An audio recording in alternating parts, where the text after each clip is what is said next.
Hi, everyone. Thank you for attending the City of Rochester's Landlord Summit.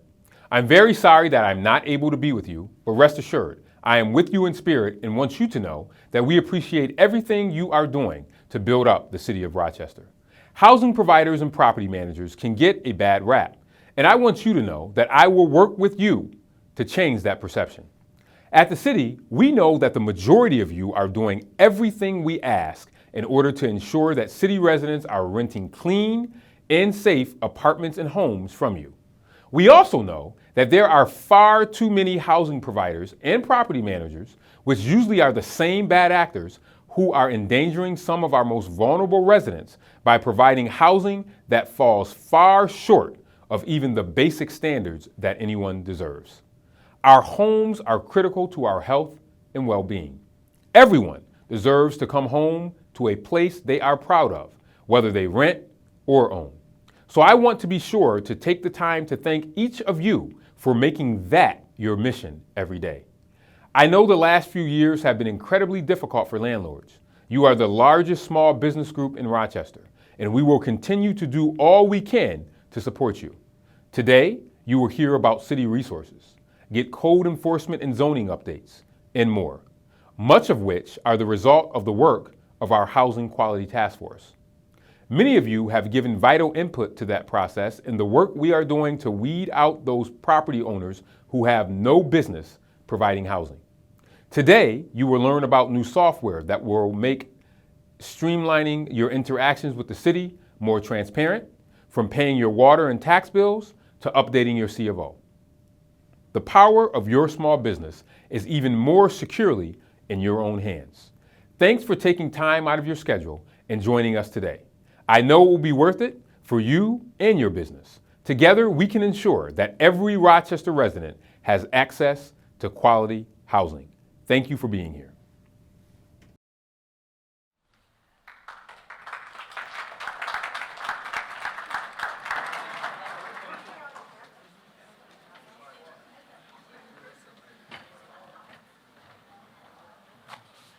Well, good afternoon, everyone. Thank you for being here.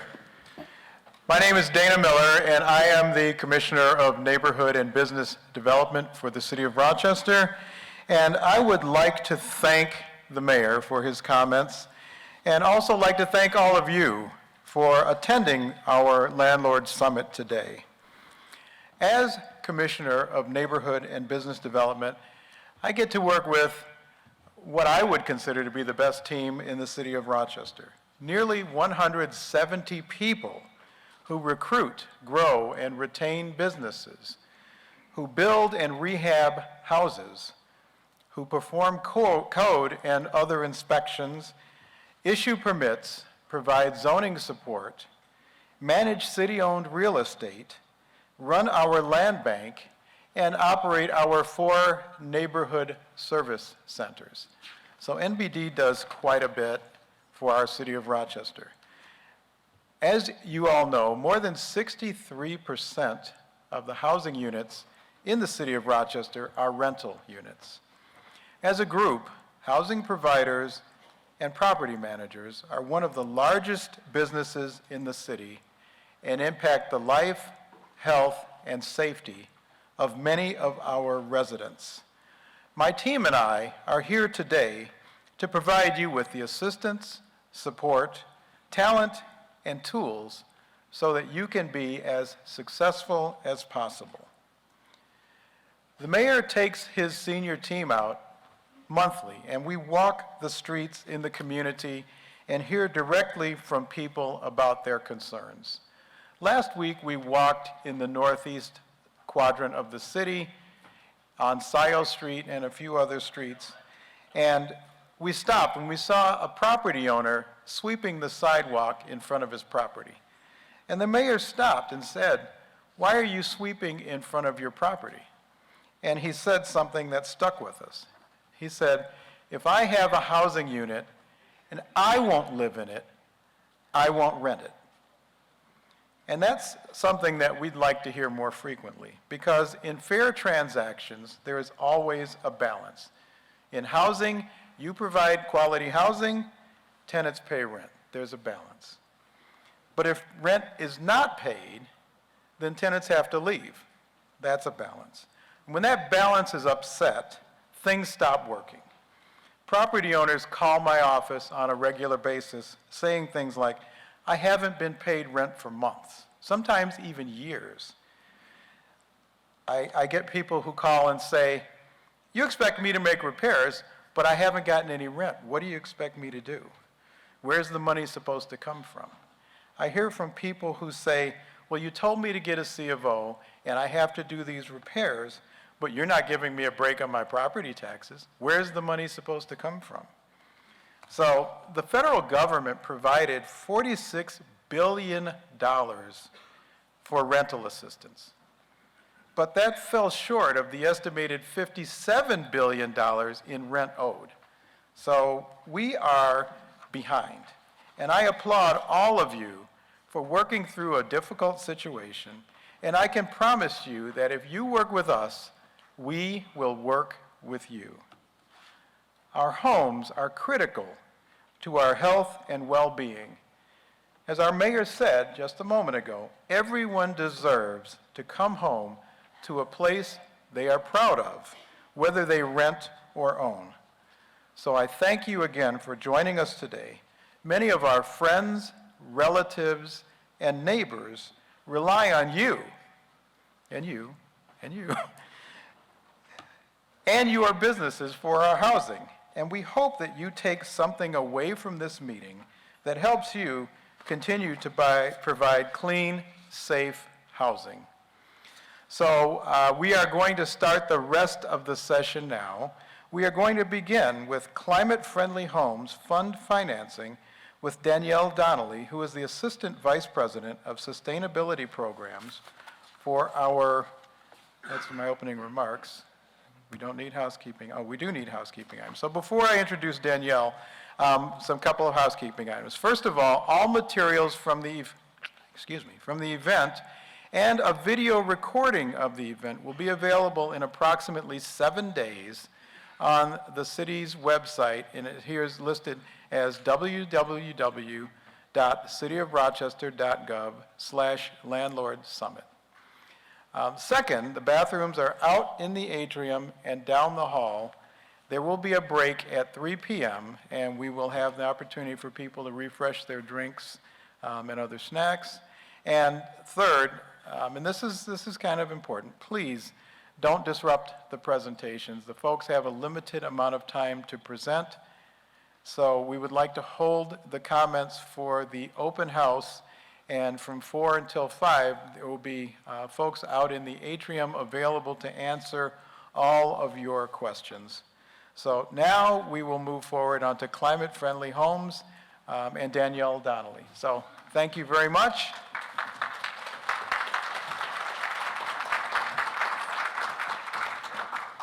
Thank you, Commissioner. Thanks, everybody, for being here today and for welcoming me to Rochester to talk about the Climate-Friendly Homes Fund program through the Homes and Community Renewal Agency.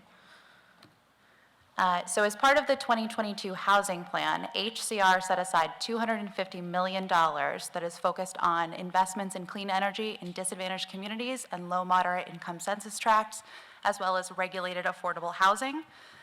This fund will provide up to $25,000 a unit to replace existing fossil fuel burning and electric resistance heating systems, domestic hot water heating systems, and provide limited energy efficiency upgrades for buildings serving rental tenants. The goals of the CFHF, as we're calling it, it's a bad acronym, I know, aligns with Governor Hochul's announcement that the state is prioritizing the electrification and decarbonization of 2 million homes by 2030. 10,000 units is a drop in the bucket, but it is our first real effort to get into these buildings and create better living conditions for the tenants, better efficiency options for you guys, and potentially reduce operational costs. We're targeting energy efficiency and electrification specifically in regulated affordable housing, but also in unregulated housing that's located in NYSERDA-defined disadvantaged communities, as well as HUD-defined low moderate income census tracts. So you do not need to be under a regulatory agreement to come to this program for incentives. A big part of this program that we're working through is not a lot of people know the benefits of heat pump technology. And so educating and creating public awareness through this program is a huge goal for the state and something that CPC is particularly invested in. So when we're coming to eligibility, we're looking at buildings that are 5 to 50 units standalone, and we can tackle developments of attached buildings that are more than 50 units, garden-style complexes, townhomes that are attached, things like that. So if you have questions about eligibility types, I'm available outside at 3 and then also at 4. Subsidized and unsubsidized affordable housing, like I said. This only applies to mid-cycle buildings, so buildings that could not find financing to make these upgrades on their own. So maybe you refinanced 5 years ago and your heating system is failing and you're looking at clean energy technologies and you want to move forward, climate friendly is the place for you. So to maximize the impact and the reach of the program, CPC knew we couldn't do this alone. So we partnered with a number of lender partners and community partners, which are community-based organizations and not-for-profit developers, to bring projects into the program that they thought would be good fits for the electrification retrofits and would be interested in pursuing these retrofits. We have LISC, Enterprise Community Partners, and Inclusive Prosperity Capital, alongside CPC providing the underwriting and financial analysis and support to all of the applicants through the program. And we knew this is a big undertaking on the energy analysis side too. This is not something that CPC does in our day-to-day. We're a community development financial institution. We make loans, we do mortgages. So we put out an RFP in December and contracted with 10 engineering partners that are providing energy audit, property condition assessment, and construction monitoring services through this program. They're going to be your go-tos for projected energy consumption and cost. As we look ahead with this program, they're going to determine whether the building is feasible for an electrification retrofit, and they're going to guide the contractors through the process and examine the work to make sure everything is installed the way it should be, the systems are operating smoothly, and that your tenants have both the heating and cooling services that we want to provide with this program. We're pulling the contractors from NYSERDA-approved contractor lists, manufacturer-approved contractor lists, as well as the New York State Clean Heat Programs installers list. If you have a contractor that you like working with already, you can bring them to the program, and we have a process for vetting them as well. So here's the eligible use of funds. The goal of the Climate Friendly Homes Fund is to cover the majority of the costs associated with this work. So there are really only a few out-of-pocket expenses for building owners. CFHF will cover the hard costs associated with the energy conservation work that's in the limited scope. That includes insulation, limited roof work, air sealing, weather stripping, minor weatherization work, just to get those interior spaces to a point where they can support the heat pump technology, and so your tenants don't have leaky walls or windows that are interfering with their heating. The funds can be used to cover engineering and consultant costs from the folks that I just mentioned, originations fees, closing costs, and legal fees, so all of the soft costs associated with the program, as well as the hard costs for installation. There is a proposed cost share for the energy efficiency portion, which, if a project does move into construction, is 100% covered by the program, and that cost would be reimbursed to you guys. There is a limitation to the fund, though. We can only really tackle what I've just talked about, the heating system replacement, domestic hot water heating replacement, and minor energy efficiency. We can't tackle clean energy on site, solar PV or other renewables. Health and safety or deferred maintenance items are kind of outside the scope that we could tackle, so all of that would need to be taken care of before you came to CFHF. Energy efficiency measures outside of the designated scope, so if you need windows or more aggressive envelope upgrades, that is not something that we could tackle. And again, it can't be combined with mortgage financing. We're looking for buildings that could not finance this otherwise, but do really want to get in on the energy transition. So this is just a breakdown of the program costs, what the program will pay for, what the owner is responsible for paying for, and that's really just benchmarking compliance fees, loan servicing fee for compliance after the project is completed, equipment service contracts or other maintenance associated with the systems, and an owner's rep if you do take on someone to guide you through this process. The shared costs, which are 100% reimbursed to you if we do move ahead with a construction project, are that energy audit and property condition assessment. Other approved capital sources is additional energy efficiency work beyond the scope, and so you can utilize building reserves or NYSERDA incentives or other grant programs and come in and do more energy efficiency alongside CFHF. If you did want to pursue solar PV, you can finance that and go through NYSERDA and access additional incentives for that, and that supports the electrification of the systems by generating electricity on site and offsetting some of that consumption. This is just an overview of the process, and I'm going to get into the roles of the different partners on the next slide. So the big step that you guys would have to go through first is just submit your application. The application is very clear on the documentation that we're asking for, but we do need 2 years of income and expense information from you guys, as well as a rent roll to understand the building's financial health, a little bit of physical condition information to understand the health of the systems and when they were last upgraded, and some of your information just to understand who we're working with, what have you done to the building previously, and how can CFHF support. Then the application goes to one of our partners who will screen the application for eligibility and take it to a green light process. Beyond that, it will enter the energy audit and property condition stage. And once we've gotten through that and the financial analysis is complete, we'll understand what it's going to take to electrify the systems in the building and move it into a closing. This is really the stage that we're at right now. The program was launched in February. We have a number of applications that we're already looking at the audit phase for. And so once we do get to that grant closing place, CPC will fully take on this work with you guys and guide you through construction, fund the installation of these systems. The engineering partners will be there every step of the way to monitor construction, make sure things are installed properly, to commission the systems once the systems are fully installed and construction is closed out. And then CPC will be your servicer and your compliance monitor for the term of the covenant that the state is requiring you guys to enter into if you do participate in the program. This is just a picture of who's involved where. So at the beginning, we've got all of the community-based organizations, the lender partners, and CPC originating opportunities and working with you through that application stage. When we get to the audit phase, it's the lender partners, CPC, and the benchmarking provider all working together to collect the information the auditors need, make sure that the audit is completed fully and consistently, and get you into that closing space, where CPC and the engineering partner will monitor and fund through construction, and then the benchmarking provider and CPC will monitor past construction.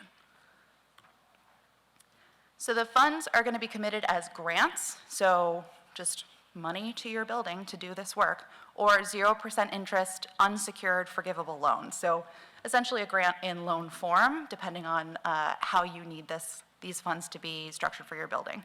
Participating buildings, regulated and unregulated buildings, are required to sign a restrictive covenant for the term of the loan or grant agreement. And it's going to be for a term of 5 or 10 years, and that's based on the size of the award. So buildings up to 15 units will be 5 years, everything larger is 10 years. Borrowers are responsible for benchmarking and reporting for 3 years post-construction, which will be done through Bright Power. That's the benchmarking provider noted on the previous slide, and CPC will monitor for compliance. Properties that are sold, moved, demolished, or materially altered before the end of the term of the restrictive covenant need consent from HTFC, but that's really all that the money comes with for strings. So you really just need to let the agency know if you're going to materially change the building, because they want to know how that's going to affect the systems that they've financed. And if you're going to sell or refinance the building so the new owner understands the requirements that you've signed on to by accepting these funds. Otherwise, it's grants for heat pumps, and it is a really exciting opportunity to get in on the clean energy transition and be one of the first buildings that moves into a carbon neutral state as we green our grid. So this is a look at the timeline for the program. CPC was accepted as the administrator in September, and by November through January, we were standing up the program with both our external partners and internal staff. We launched the application in January, early February, and we got the first round of applications through by March, and we screened the first round of applications in April. Right now, we're in this audit and review in progress phase. So like I said, we've got 15 projects that have come through, about 32 buildings, 360-something units that are already moving into an energy audit. And we're moving the rest of them through this process as soon as we can. And this is just a snapshot of where we are with the program right now. So we've got 109 active applications. That means somebody who owns a building submitted their application with all of the documentation we need in order to review it. We actually had a green light meeting, which is what the initial review is called, today, and I'll look at the results of that later. But we've accepted 17 total buildings, 336 units, and or 17 applications, 32 buildings through the process.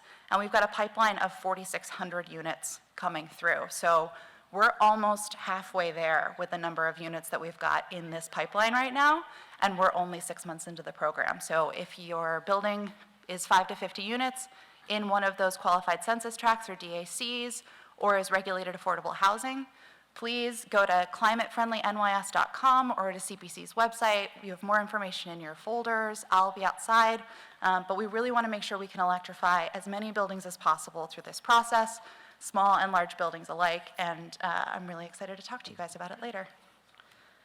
Thank you guys very much.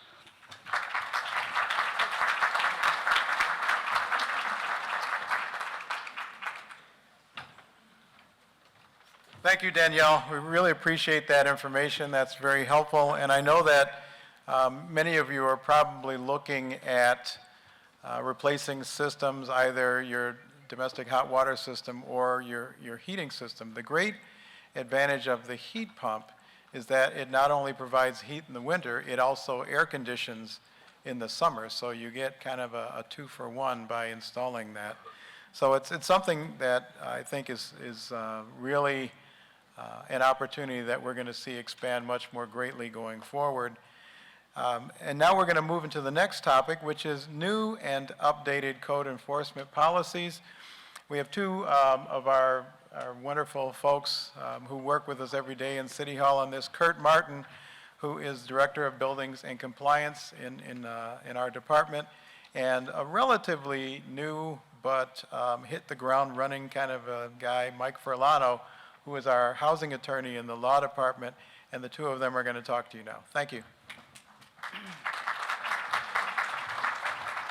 Thanks, everybody. Nice to see that we've got a great crowd. I know quite a few of you. Some may not know me, but I've been in code enforcement for quite a few years now. I followed under the wing of Gary Kirkmeyer, and many of you know that. So I had a great leader, and hopefully I've done a decent job to follow through with him. I'm going to talk briefly about the background as to why we made some code changes. Community members in the city have noted that the physical condition of properties, of rental properties and commercial properties, has declined over time. Some of the impacts, not all of them, but some of the impacts include aging stock, right? Some of the housing stock, we've got some of the oldest housing stock in the country. So that's going to be an impact. Deferred maintenance due to landlord-tenant disputes, we know that's real. The cost of maintaining properties has escalated, and no additional increase in revenue. I mean, I know with my house that at any given time I could probably spend 20 grand on my city home, right? I mean, that's the reality, and that's an impact. And the city understands that the negative impacts of the pandemic contributed to these issues, but it's not the only impact. These impacts happened before the pandemic and continue. We're taking steps to raise the bar for property owners and managers and making enhancements to our code enforcement operations to hopefully assist with this process, with getting better housing quality. The timeline, February 2022, the Mayor Evans established the Housing Quality Task Force, which has had a great impact. June of 2022, the task force provided the recommendations to the mayor. July of 2022, our housing attorney and additional code inspectors were hired. So we had 4 additional code inspectors and a trainer, a dedicated trainer. And then in March of 2023, City Council voted and approved some code changes. My colleague, Mike Furlano, is going to talk about the code changes now. Thank you, Kurt. Most of you probably don't know me yet, which is a good thing. I'm responsible for most of the code enforcement, regulation in court and with the law department. But today I'm here to talk about some of the legislation that was passed by council that's changed some of our laws and our regulations concerning code enforcement. So there are 5 main things that we did or council did that kind of updated and streamlined our code enforcement policies and codes. The first is the streamlined fines. The second is we have shorter abatement timeframes, and that's compelled by New York State law. We created a vacant building registry. There's now LLC ownership disclosure when you register your building, and then there's a landlord-tenant bill of rights and responsibilities that the city is going to publish annually. The old fine system that the city had was low, medium, and high violations, and they had first offense, second offense, and third offense. So council has streamlined that to now we have a baseline violation, which is going to be $100. If it's a health and safety violation, that's now going to be $250. And if it's an immediate hazard violation, it's now going to be $500. This makes it easier to understand. We're not worrying about first offense, second offense, third offense, and this is kind of in line with what other cities and towns are doing in that regard. Short enforcement period, so we used to have violations that had a 60-day remedy in our notice and orders, but New York State law mandates no more than 30 days, and so we're updating our code to reflect that and to be in compliance with New York State law. Vacant property, so this is the big one. We're creating a vacant building registry. The city has an increased risk of fire, illegal occupancy, criminal activity, and that creates a financial burden for the city. So now all buildings that are going to be vacant for more than 60 days must now register with the city's vacant building registry. This will go into effect on January 1st, 2024. So the requirements are simple. You give us the information, almost the same amount of information you're giving with the building registry. The one thing we're asking for is to provide us with your intent for the property. Are you going to demo the property? Are you going to repair and rehabilitate the property? Or are you trying to stabilize and maintain its vacancy?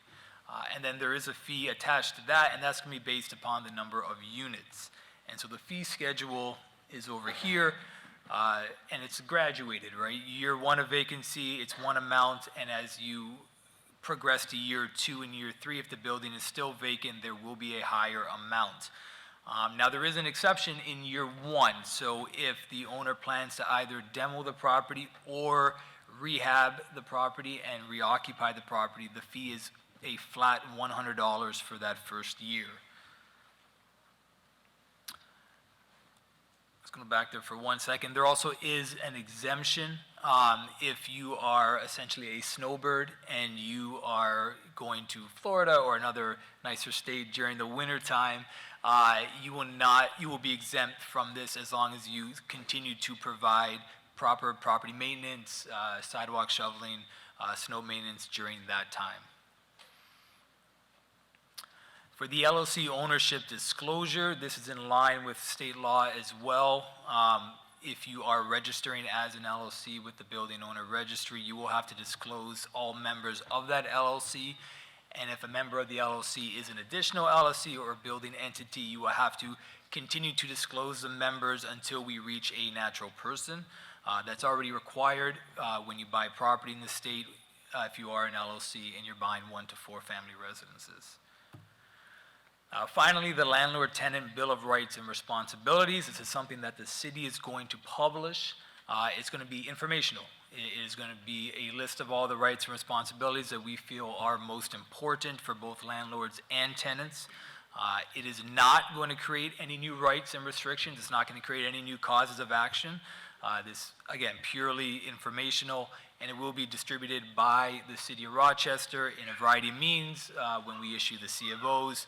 We do a mailing every year and other official documentation. All right, so implementation, and to summarize some of these go-live dates, effective as of yesterday.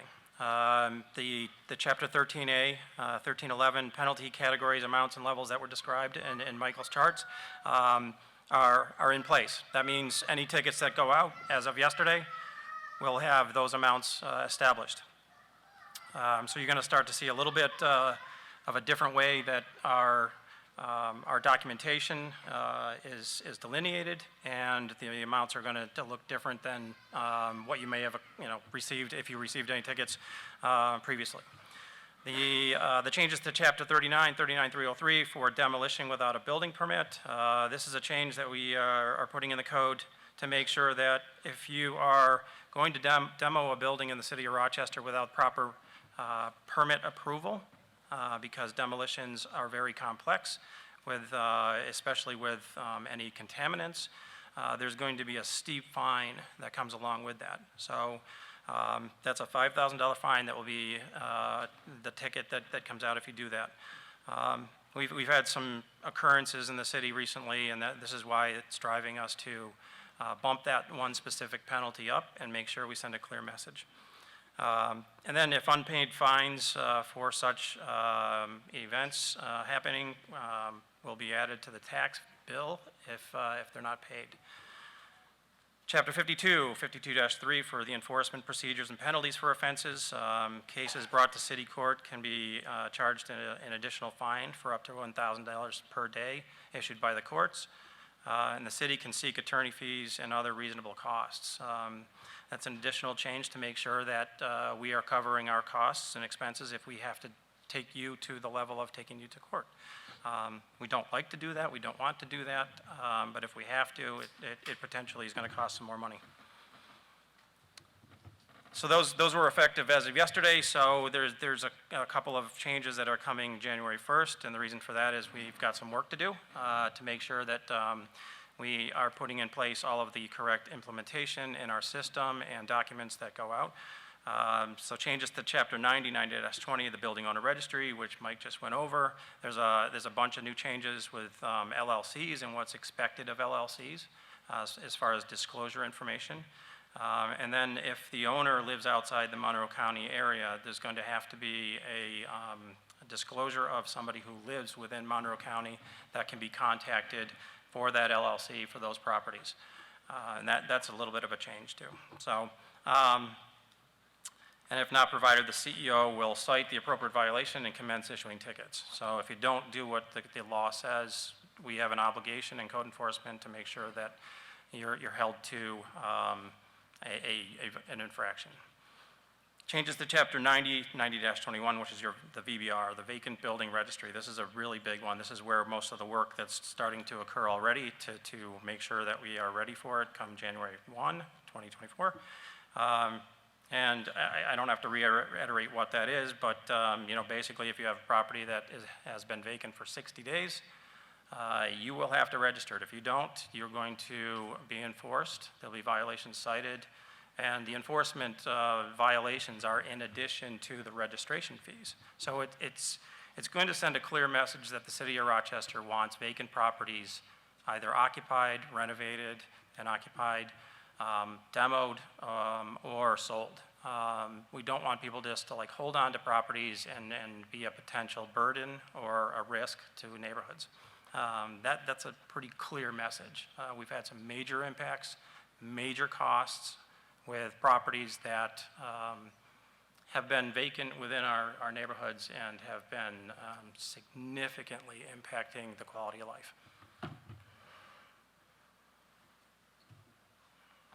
Okay, that's it for that one.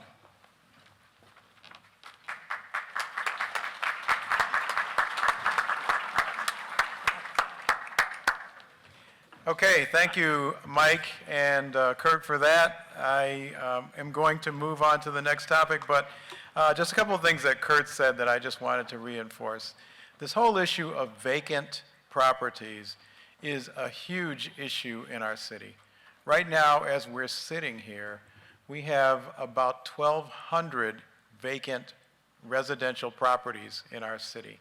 And every one of them is a potential place for people to live and help ease the housing crisis, or it's a potential danger that is going to cause someone to be injured. And we really have to work hard to bring that number down. And one of the big things that's a challenge is keeping those properties secured.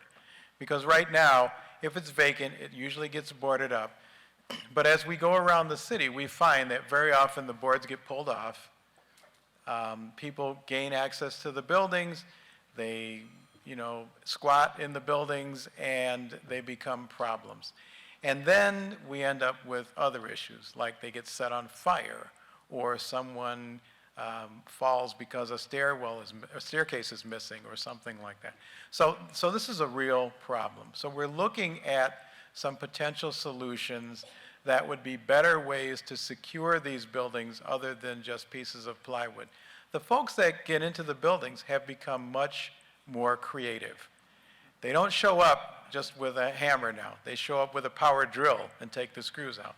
They don't show up, just looking at the boards. They show up with a power saw and cut a hole in the boards to get in. I mean, the people are being much more creative, so we have to, in turn, become much more creative. So we're looking at some other solutions that include steel panels that cover entry points. We're looking at other ways of securing these buildings, but registering them is the first step. We have to know the scope of the problem and the location of the problem so that we can approach a solution to the problem.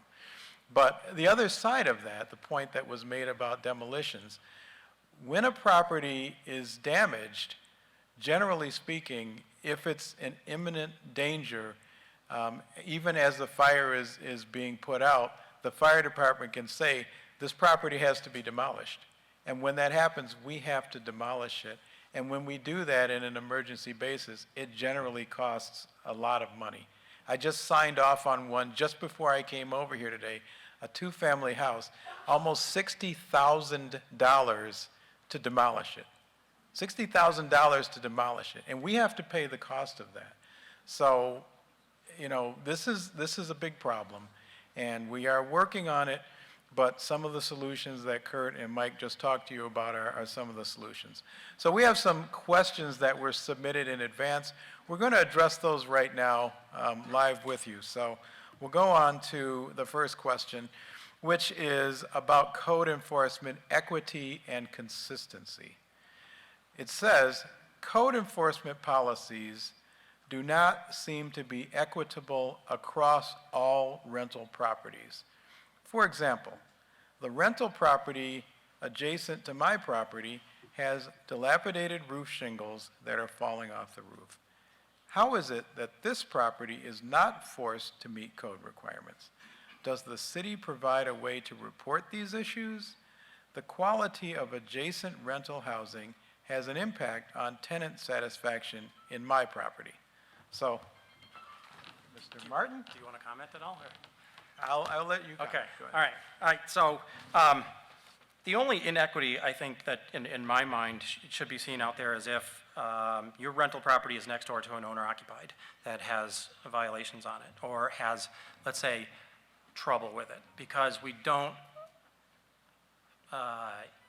consistently attack our owner-occupants or enforce our owner-occupants with the same level we do with rental properties. And the reason that is we want to keep our owners, our owner-occupieds in the city. We will have conversations with them. We will try to get them to repair. We'll try to get them grants if they need to, if they're available. We'll do everything in our power to get them to compliance, which may, and in some cases, ends up being a violation and a notice and order with tickets and enforcement if we need to. But that's the only inequity I think you should see. Now, with that being said, if you have a property, a rental property next door to another rental property, and you feel that nothing's happening, there are plenty of avenues to which you can find out what's going on, right? One of them is Prop Info. Our Prop Info, which can be linked off of our website, is a wealth of knowledge, right? You can see if there's any open case violations, if they have a C of O, if it's been enforced upon. There's a lot of information on Prop Info. You can pick up the phone and call any one of the service centers and ask to talk to somebody, or ask the information if there are violations on that property and or if it's being enforced upon. You can call code enforcement at 6520 and talk to our staff in code enforcement. You can ask to talk to a supervisor. of the inspection area. So there's many different avenues at which you can find that information. If we don't have a case on that property, we'll dispatch somebody because we answer every valid complaint. We are responsible for making sure that we do.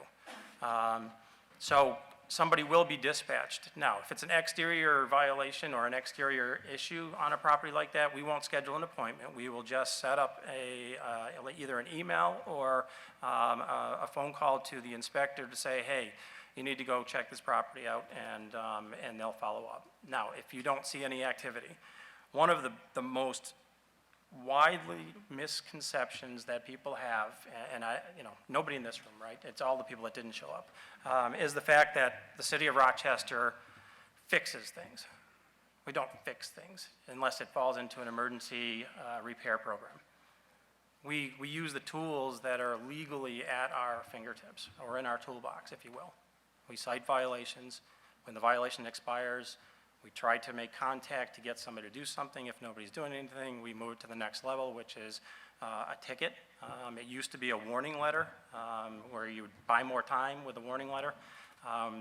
We're always trying to get compliance out of everybody that has a violation on their property. And we'll ticket and enforce and take it to court if it rises to that level to need to be in front of a judge. But there's a process, right? It's not that we're going to go out there and fix a violation on a property because the city doesn't have that kind of resources. And I mentioned the emergency abatement program. We have an emergency abatement program for both vacants and occupieds. The occupied one is to prevent displacement at all possible. So it's usually stuff like heat, hot water, sewer, major things that are going to prevent displacement when the tenant has access. And then on the vacant properties, it has to rise to the level of being a hazard. Like maybe there's a gutter swinging off the property and it's really dangerous. So we'll go out and take care of stuff like that. Otherwise, the city's not in the position of fixing things, if it's fixing violations on properties, and we don't force people to do that. We use tools, and the tools are bound by laws, bound by policies, bound by procedures. So I just wanted to clear that up. There's a number of additional things that are going on behind the scenes. Our new system, a lot of you have heard we're switched over to a new system. Our new system is going to be analytical. It's also going to be such that it holds the code inspectors more accountable for their work. So if we have a violation and it's due for ticketing, the system's going to say that it's due for ticketing, or we need a work order, or we need a work schedule from the owner. We need to know what's going on with the owner. We're communicating. We're getting an idea of when something's going to be fixed. And that will be put into the system, and that will stop enforcement. So there's a number of things that we're working on that are going to help with consistency and accountability. Thank you, Kurt. There was one other point that Kurt made, and I just wanted to touch on it really quickly, and that is that it says on here, we take our inspectors through a rigorous training program which emphasizes standard policies and procedures. That's very important because our inspectors are not robots, they're not artificial intelligence, they're human beings. And many human beings can see the same thing differently. And so one of our challenges is exactly what is said here and what Kurt said. We've hired new inspectors, but we've also dedicated a person to be the trainer for those inspectors. And our code enforcement officers, once hired, go through a 2-year training program to become full code enforcement officers. Much like police officers and firefighters, a code enforcement officer is a person who has been through that training to actually go out and identify violations in houses. So these aren't people that just walk in off the street and say, okay, now I'm an inspector. They have to go through a training program, and we're able to get approved in the budget and hired a dedicated training person. The other point that Kurt made is about our new system. And systems alone don't solve problems. Systems properly applied can help solve problems. And this new system is replacing a system that dates back to the 1980s. And if any of you can remember what computers were like in the 1980s. You know, we're talking about really old technology, black screens with green text, and, you know, I mean, this is a really old system that is being replaced by an up-to-the-date modern system. Our code enforcement officers have tablets that they carry with them in the field. They'll be able to do their inspections on the tablet. The information in the system is updated immediately. This is going to make our process much more efficient, but there's a process to get these people trained. So they have to go from the old system, which they know like the back of their hand, but is really slow, to this new system that is going to be much better, but it takes a while to get trained. So we're working on that now. The new system is being implemented. I sat through a training on it yesterday afternoon, and it's really great. It's going to be fantastic to allow us to keep close tabs on all of our properties, the 66,000 properties that exist in the city of Rochester right now. Those are the things that we're responsible for, and the system is going to help us. The second question is about clear standards. Why is there not a clear checklist of C of O requirements and accountability for honest enforcement without over-penalizing minute issues? So we're going to let Kurt talk about that as well. Before the agenda was put together, I said, why is there so much attention on code enforcement? And why are there so many questions that I have to answer? Well, in case you weren't paying attention, code enforcement's been in the spotlight for the last couple of years, right? Heavily in the spotlight. Why? We got problems, right? We want to make sure that we're keeping our house clean inside, and we want to make sure that you guys are keeping the house clean on your end of it too, right? So this is a partnership. Part of the partnership is making sure that we offer the proper information for you guys to know what you're up against with all of our regulations and our requirements. And a checklist is part of that. The checklist is nothing new. The checklist has been there. Each of you in your packets got a pamphlet that outlines the checklist of items that we look for on a C of O. The process is not meant to be over picky, overzealous, be picking on minute issues.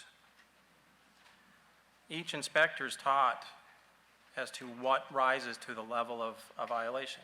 And if it doesn't rise to that level of a violation, it's a conversation with the owner or manager, right? Because it's something that may lead to a violation if it's not fixed.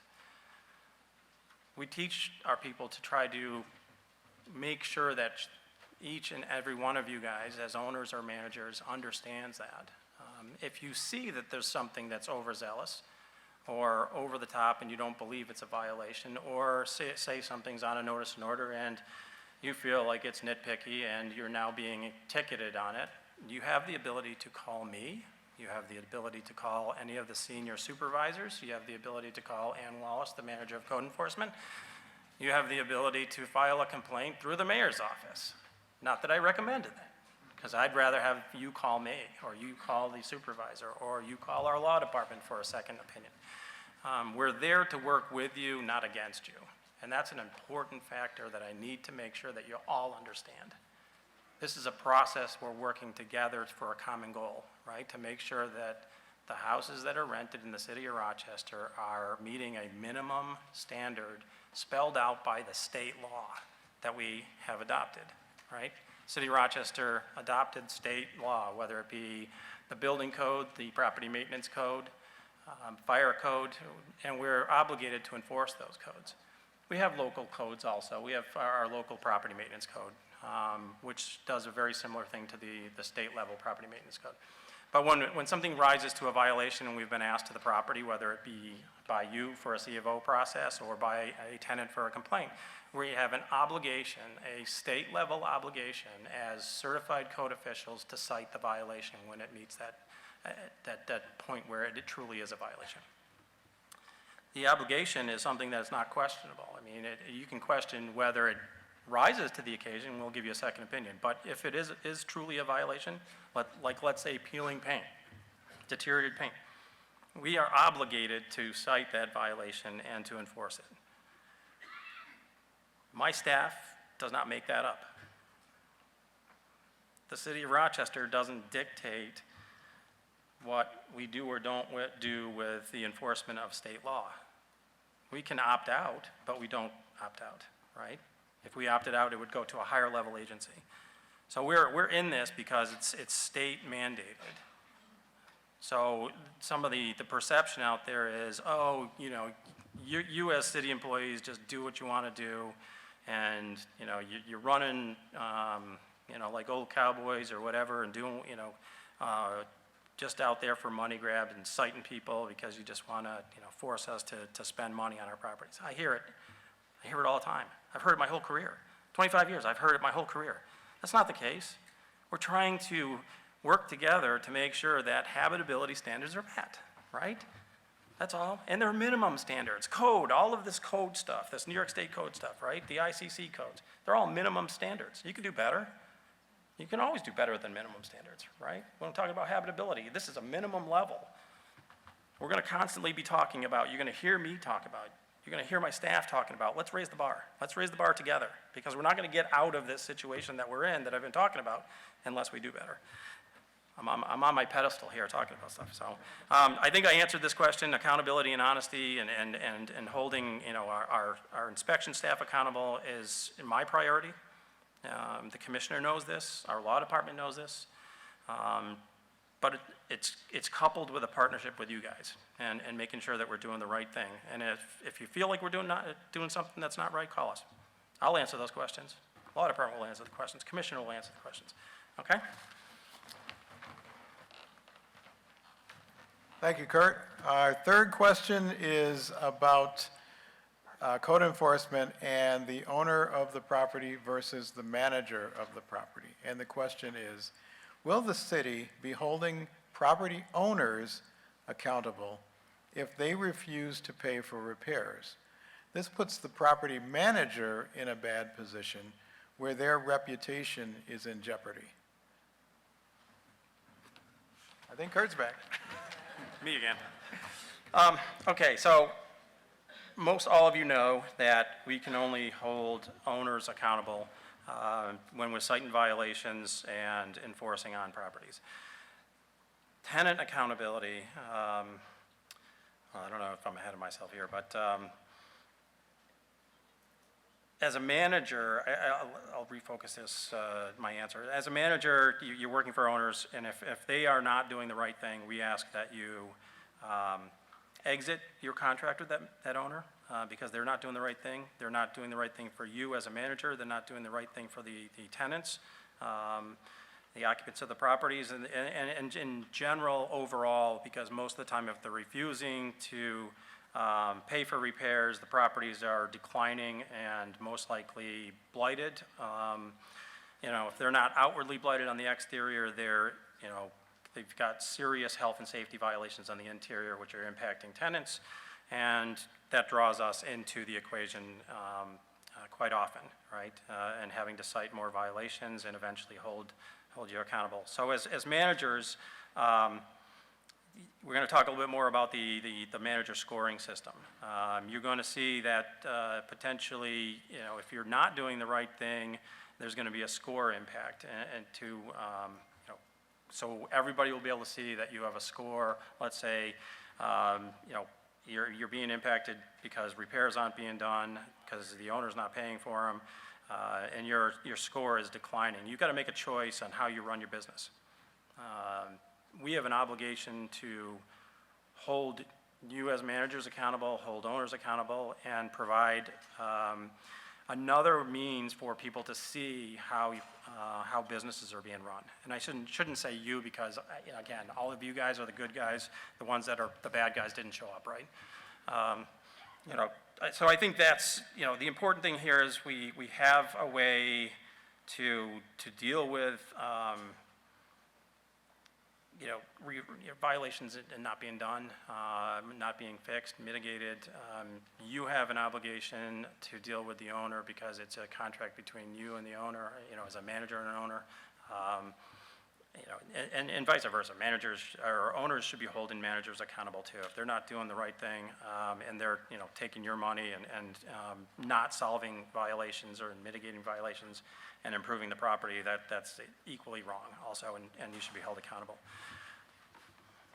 Ed.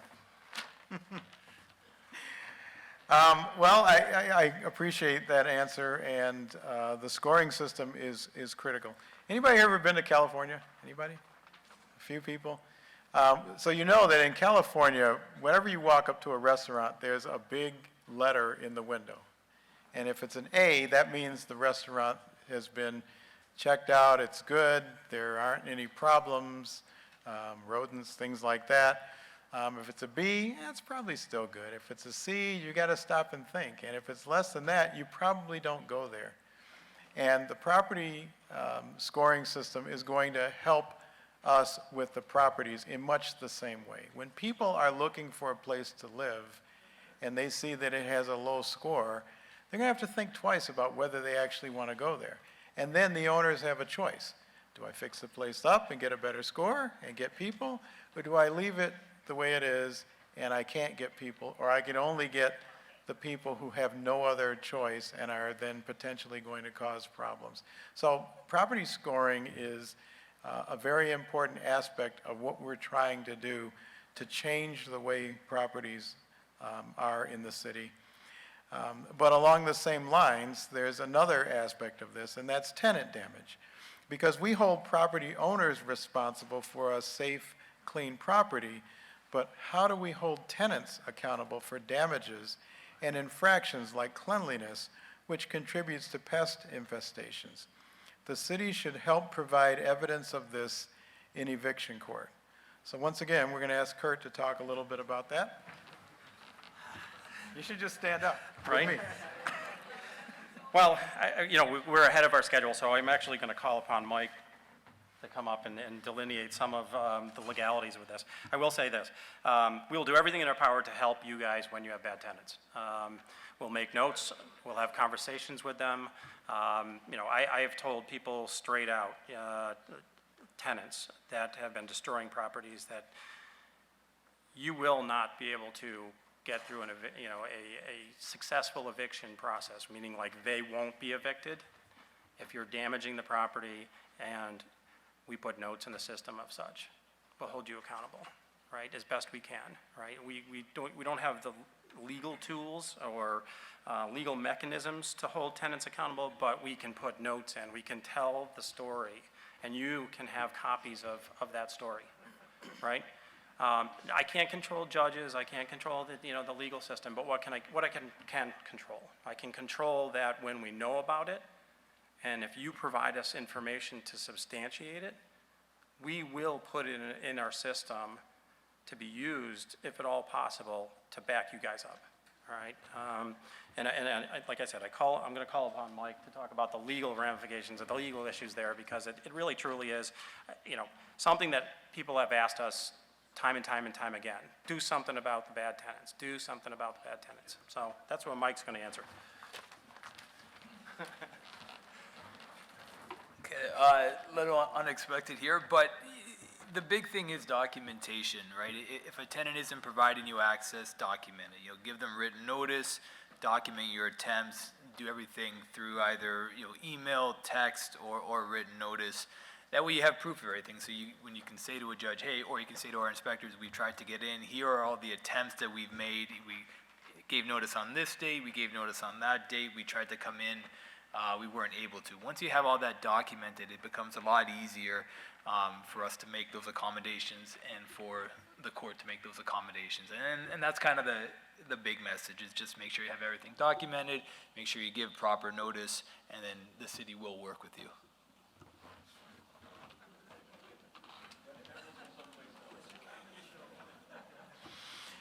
Thank you, Mike. This is a major problem, and I stopped at a property last night, and the reason I stopped is because it appeared that the entire contents of the house were out at the curb. Mattresses and furniture and everything was on the curb, and I stopped because we generally like to make sure that things like that get cleaned up pretty quickly. But the owner happened to be there, the property owner. And so I talked with her, and she said, the tenants have ruined my house. It is roach infested, it is rat infested, All of this stuff on the curb, I had to remove because they just left it. And it's going to cost me thousands and thousands of dollars to bring my house back into compliance. And her concern was not that she had to do that. Her concern was, and now all this stuff's at the curb and I'm going to get a fine for it. And I said, let me talk to the people in environmental services and see if we can do something about that. At least you shouldn't have to be fined for this. But, you know, this tenant-caused damage is a huge issue. And so it's something that we all have to work together on in terms of tenant screening, in terms of background checks, in terms of making sure that we have the opportunity as property owners, we, the big we, but you, have the opportunity to periodically make sure, even if it's just driving by, that things are being maintained the way you would like them to be maintained.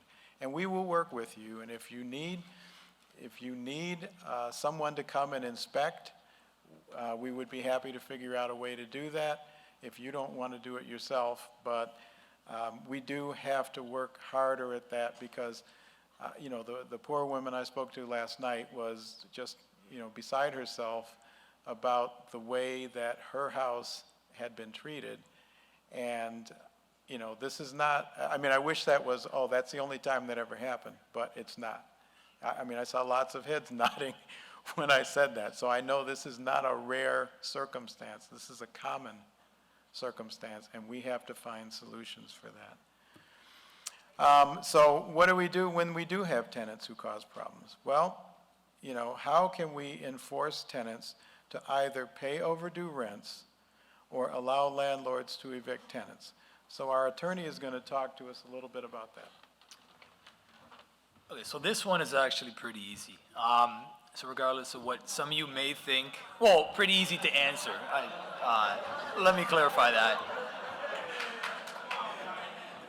So despite what some of you may think, and despite what some of my colleagues may want, municipal government is limited in certain circumstances when it comes to landlords and tenants. And one of the things we are limited is to address any sort of eviction concerns through our own regulation. So all of that is governed by state law, right? So the same things that preempt the city from doing things like good cause eviction would also preempt us from regulating the other side in terms of the contract between a landlord and a tenant. So unfortunately, that's a state law that we can't touch, we can't amend. So I would advise that you talk to your state representatives, your assembly members, you know, whoever you need to talk to, because it's state law that governs all of that, and anything the city would do would just be shot down by the court anyways. And we do advise to talk to an attorney when you do have an issue with your rentals, with your tenancies. There are experienced attorneys in the city of Rochester. You know, they do a lot of work, and they know the ins and outs of that process. So Mike, I mean, it's expected then that everyone should have a rental contract, is that? Yes, definitely advise, have a lease, have everything in writing, because the lease will govern over the default provisions of New York state law. So we do advise, have everything in writing, as I've said, multiple answers. You said you're calling for an inspection. If that's been done and the building's been cited, I have a poster here. This was a building, I had an apartment cited last July. Okay? I've been trying to evict this woman. The fire department's been there. It's a disaster. I've called every agency in Monroe County and in the city of Rochester. Nothing has been done. So don't tell these people to call for help because there is no help available.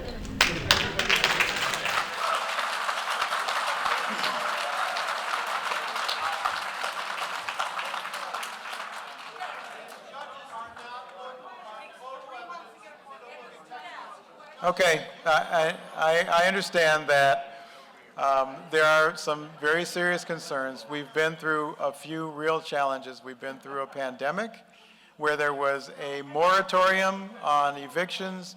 We've been through challenges with judges who often tend to side with the residents versus the property owners. We're dealing with tenants in the community who have this unreasonable and irrational belief that all landlords are wealthy fat cats who just want to take advantage of people. So we know those are all real. Those are, I mean, you know, we don't have to accept that, but it's real. Those are real things. And what we're trying to do here is work with you and talk to you about options that might be available. We'll have other opportunities at the end where we'll be outside to help look at some of the one-on-one situations like yours, where you have a specific case where you've attempted to do something and you have not been able to get satisfaction. But we know that there are problems with squatters, people who had some occupancy and they become holdover tenants because their lease has expired and they haven't left. And we know that the remedies for those are challenging because there are not things that you can do. They're not things that we can do. They're things that we have to work through the judicial system to make those things happen. The thing that has happened that has been beneficial to us is rather than having to let people just go through this process, we have an attorney who is hired by our law department to work specifically on these kinds of issues. And that's something we haven't had before. So that will help us. It has helped us already. It will help us going forward, but it didn't change everything overnight. It just didn't. So we will continue working on those things, and we will try to find solutions. I have a solution, if I may. Instead of making us hire lawyers while our tenants are getting lawyers from you, let us landlords come to the court ourselves so we don't have to pay someone else as an LLC to defend myself to a tenant who owes me $7,000 rent. Yes. So also help us with the expenses. All right, I'm gonna have our attorney just answer, because, you know, we don't provide, well, go ahead. Yeah, so the city doesn't provide direct representation. There are some grants that we offer to both landlords and tenants, and if some of that money is used for representation, that's something that's indirect. But in terms of representation, if you're an LLC, that's state law, right? So if you're an LLC in New York State, you have to be represented by an attorney. It's a city court thing. It's nothing the city can do. The city cannot make a law that would abridge that. That's just state law that has to be followed by the courts.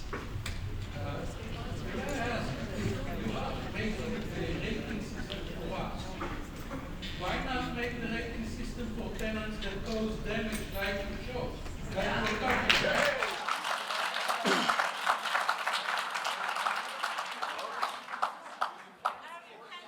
So, okay. Okay, so we're gonna just, I know we have other topics, we're gonna move along, but I just wanna make sure we understand and capture the question, because it's an important question. And the question is, if we're going to rate you as property owners or property managers, then why would we not also have some process of rating the tenants? So that when you're looking at someone who shows up to rent, you could say, well, just like somebody, if you go to borrow money and says, let me see your FICO score, you could have a tenant, and you could say, let me see your tenant score. And if it's lower than you would accept, then you can say, I'm really sorry, but you know, your score doesn't qualify you to rent my property. So that's the question. Is there something like that that could be set up? And I'm not an attorney, so I'm not going to answer that question. I'm going to say, can...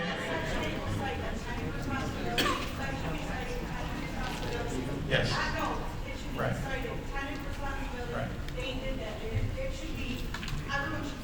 Yes, and Kurt mentioned that in his presentation that we do have a new set of landlord and tenant responsibilities that will be distributed. So.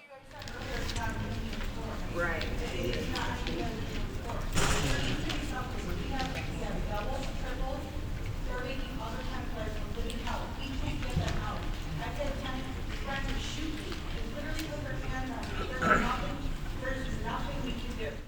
Yes, I understand that.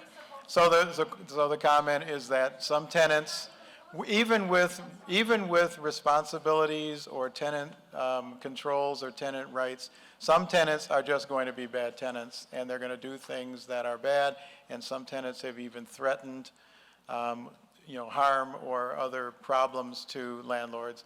And I know that that's not the only case This woman has generously volunteered that circumstance, but it's not the only one. We know that. And we will continue to push forward with the rating system, but I will certainly work with our law department and see what we can do to have some kind of tenant scoring system. I think it would be beneficial to the good tenants to have a good rating, and I think it would be challenging for the bad tenants to either change the way they live or understand that the places that they will have available to them are going to be much, much smaller. So we'll certainly take a look at that and see what can be done. But I want to thank you all for your questions there. We're going to move on to the next topic here, which is new technology. And yeah, so I would like to take that offline if you don't mind, okay? If you could do that. No, not off my desk, offline. I mean, we'll deal with it, but not here live in front of everybody else, okay? So thank you. Who scores the managers and the owners? Who ranks? Who scores them? Oh, actually, the whole next topic is that. I'm sorry. I should have looked at the slide. So, yeah, Henry Fitz is going to come up and he's going to explain all of that right now, okay? If it's the tenants that are upset with the owners and they're not paying and they're destroying properties, don't you think that they score them low? Yeah, so Henry's going to talk about that right now. Okay, thanks.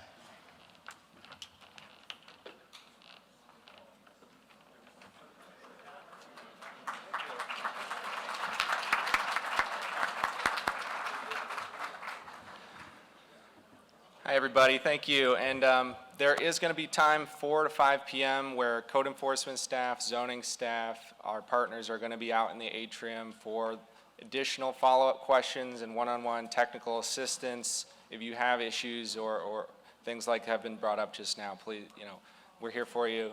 Just save it for 4 to 5 p.m. And I'd like to welcome up with me Joe Hanna.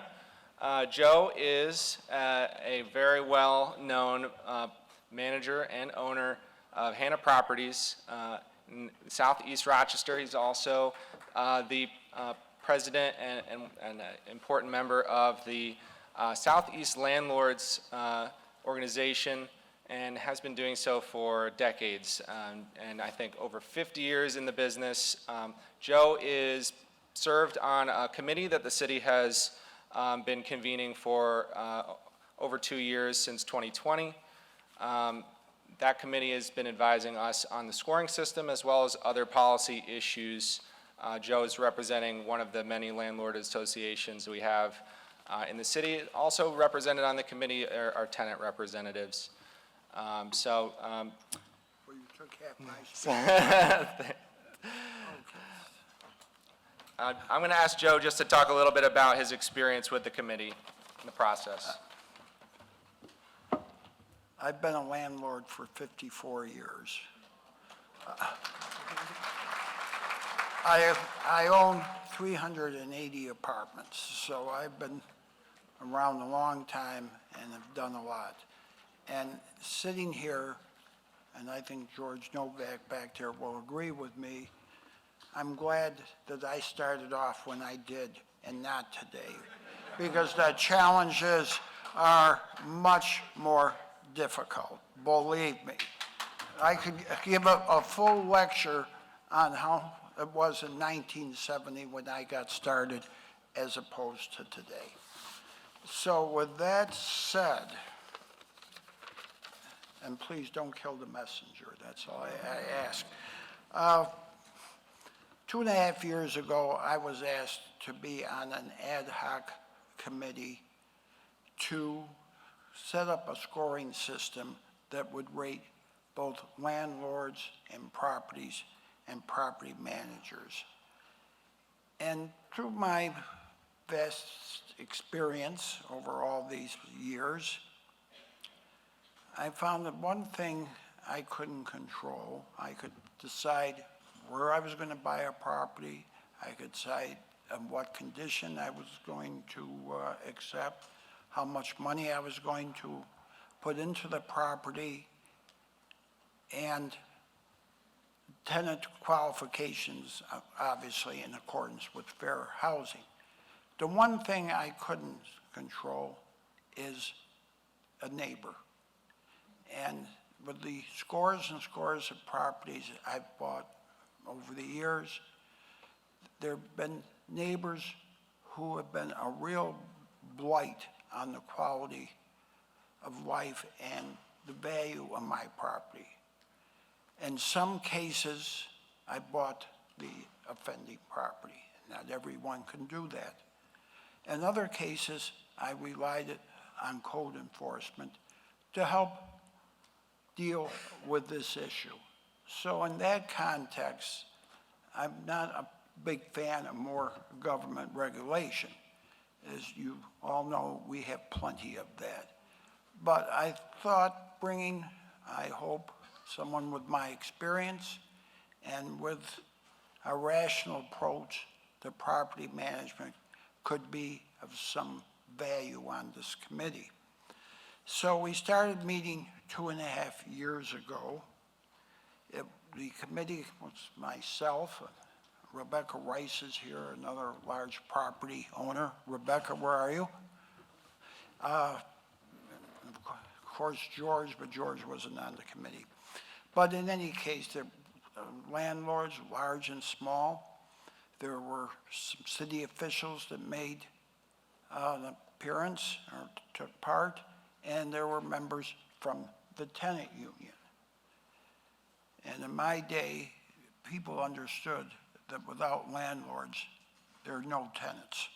But some people don't get that today. But in any case, we worked through some of the kinks in the scoring system.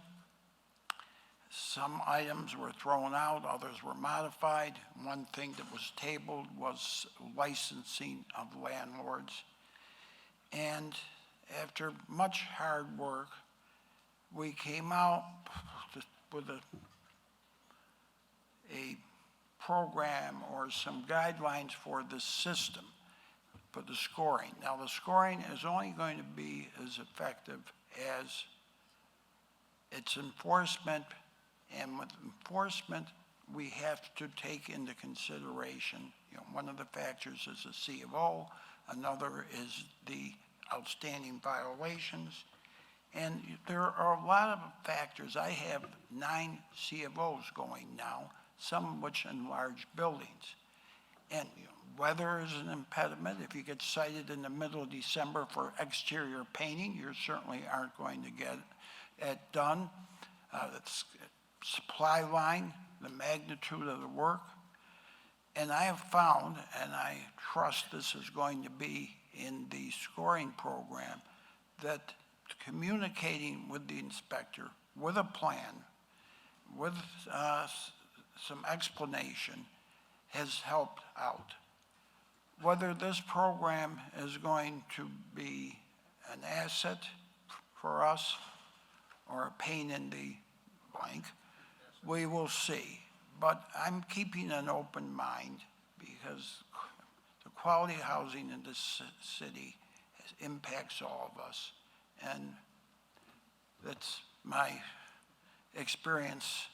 And hopefully, I'm hoping to go to 90. I have 6 more years to go. Thank you. Thank you, Joe.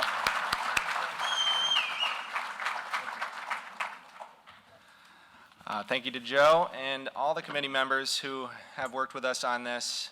It's been a long road, and I play a large role in doing that, coordinating that committee and working on the scoring system. So let's talk about kind of what is the original. Sorry. No problem. The original kind of problem statement and our goal here. So I think, as Kurt mentioned, pretty much all of our tools in our toolbox for code enforcement are tools that impact the property owner. They're, any fines or fees, those are assigned to the owner, and then they get put on the owner's tax bill.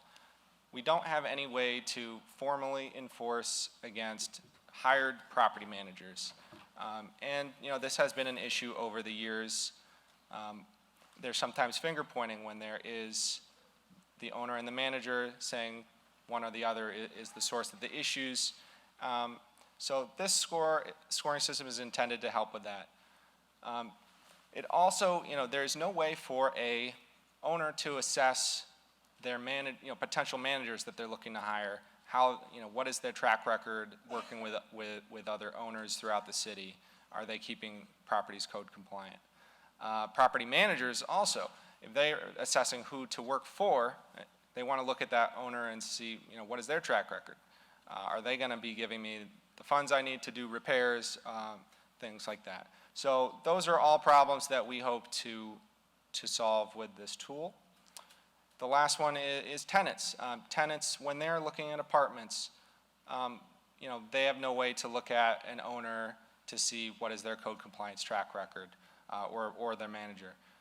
So this is going to be a public accessible score that is going to help in those areas. The city's goals and the committee's goals for the score, we have these bullets here. We want to make sure this is an automated score. It's not, calculated by city staff, using Excel or some, scribbling on a paper. It's something that's automatically generated by our systems. And it uses an objective scoring process that everybody's held against the same standard. It uses the same data source, which is our code enforcement records. We want it to be transparent. It's a publicly viewable score for tenants, owners, managers to look up at any time online. And that the scoring system itself is easy to understand, that it's you can look up exactly why you're scoring the way you are and work towards fixing that if you want. Lastly, 2 items, we want to be able to use the score to target the city's limited staff time and resources. We have inspectors with over 400 cases per inspector, and they're quite overloaded. So we want to get to a place in the future where we can spend less time on the good landlords, the good owners, and more time on the people on the other end. Maybe we can grant you incentives if you're scoring highly to say we're going to inspect you less frequently. Things of that nature. The score can set us up to do that because, again, it's transparent, it's automated, it's objective, it's based on our city code inspections, source data. So let's talk about where we ended up with this score. So again, this is drawing from our code enforcement data system. We are going to be using, all of this is based on code violations, C of Os, whether they're expired, and vacant properties, whether the property's vacant. So those are factors that are cited. You're given notice. It's official, and all those things are going to be even more easy to access and view in our new public-facing system that we'll talk about later. So factor 1, health and safety violations per unit. And again, this is expired health and safety violations. And health and safety violations are the most severe violations. These are ones that are actively endangering tenant safety and health, like potentially there's confirmed lead dust, perhaps the ceiling is collapsing. We're talking about serious issues. When we talk about whether it's expired, what we're saying is you're given a set number of days to address this violation before we will start enforcement. After it's reached 2 times that number of days, that's going to be held against you for the scoring purposes. And again, just for health and safety violations. They can't take them off the computer now. Well, we're going to talk about, Matt is coming up next to talk about our new data system, which is a big jump for us. Number 2 is the days since the oldest health and safety violation has expired. So basically your oldest health and safety violation at the property. The longer The longer that violation has existed, the lower your score component for that will be. Next is C of O's. The longer your C of O has been expired, the lower your score will be. That's worth up to 30 out of 100 points. And lastly, days vacant. This would only apply to vacant properties, but basically, as the longer it's vacant, the more it'll contribute to reducing your score. So again, it's a 0 to 100 scale. These 4 factors total 100 points. If you have a perfect score for that property, you have 100 points. So that's the basics. So yeah, again, with this, step 1 is scoring every property in the city according to this matrix. Every property will have its own property score, which is live and updated nightly based on our data systems. And again, that'll feed into the public-facing tools that we'll talk about. Step 2 is applying what we'll call a grace period. So this would be properties that just changed ownership or they have a new manager. So the first 90 days, they're going to automatically be excluded from your score, because we're going to average your properties. So grace periods are removed. You can also qualify for the grace period if you submit what we call a work schedule. The work schedule, you provide a new due date for each of the open violations on your property, and additional documentation that says your plan to address them. As long as you submit that, it's approved by the inspection team. It'll get noted digitally in the system, and it'll exclude that property from the scoring averaging while you're in compliance with that work schedule. So that's a big tool. Like Joe talked about, middle of winter, he gets cited for an exterior violation. I can't get to it till the snow thaws. He's going to put in a work schedule for that, and it's going to be removed from the scoring until springtime when he does address it. All right, so step 3 is doing the averages. So all the properties you own, if you're an owner, or all the properties you manage, if you are a manager, they are going to get averaged to get your overall score. It is a weighted average, so certain factors will make properties impact that average more heavily. One is the number of units at the property. So larger property will impact your score. The other is the time period since it was last inspected. So basically anything that was just inspected or has an open case is going to get full weighting. And then the further out we get since we were last at your property, the less it'll count towards the score. If we haven't been there in over 3 years, it's not going to be included, because we just can't verify the conditions. We haven't been there in 3 years.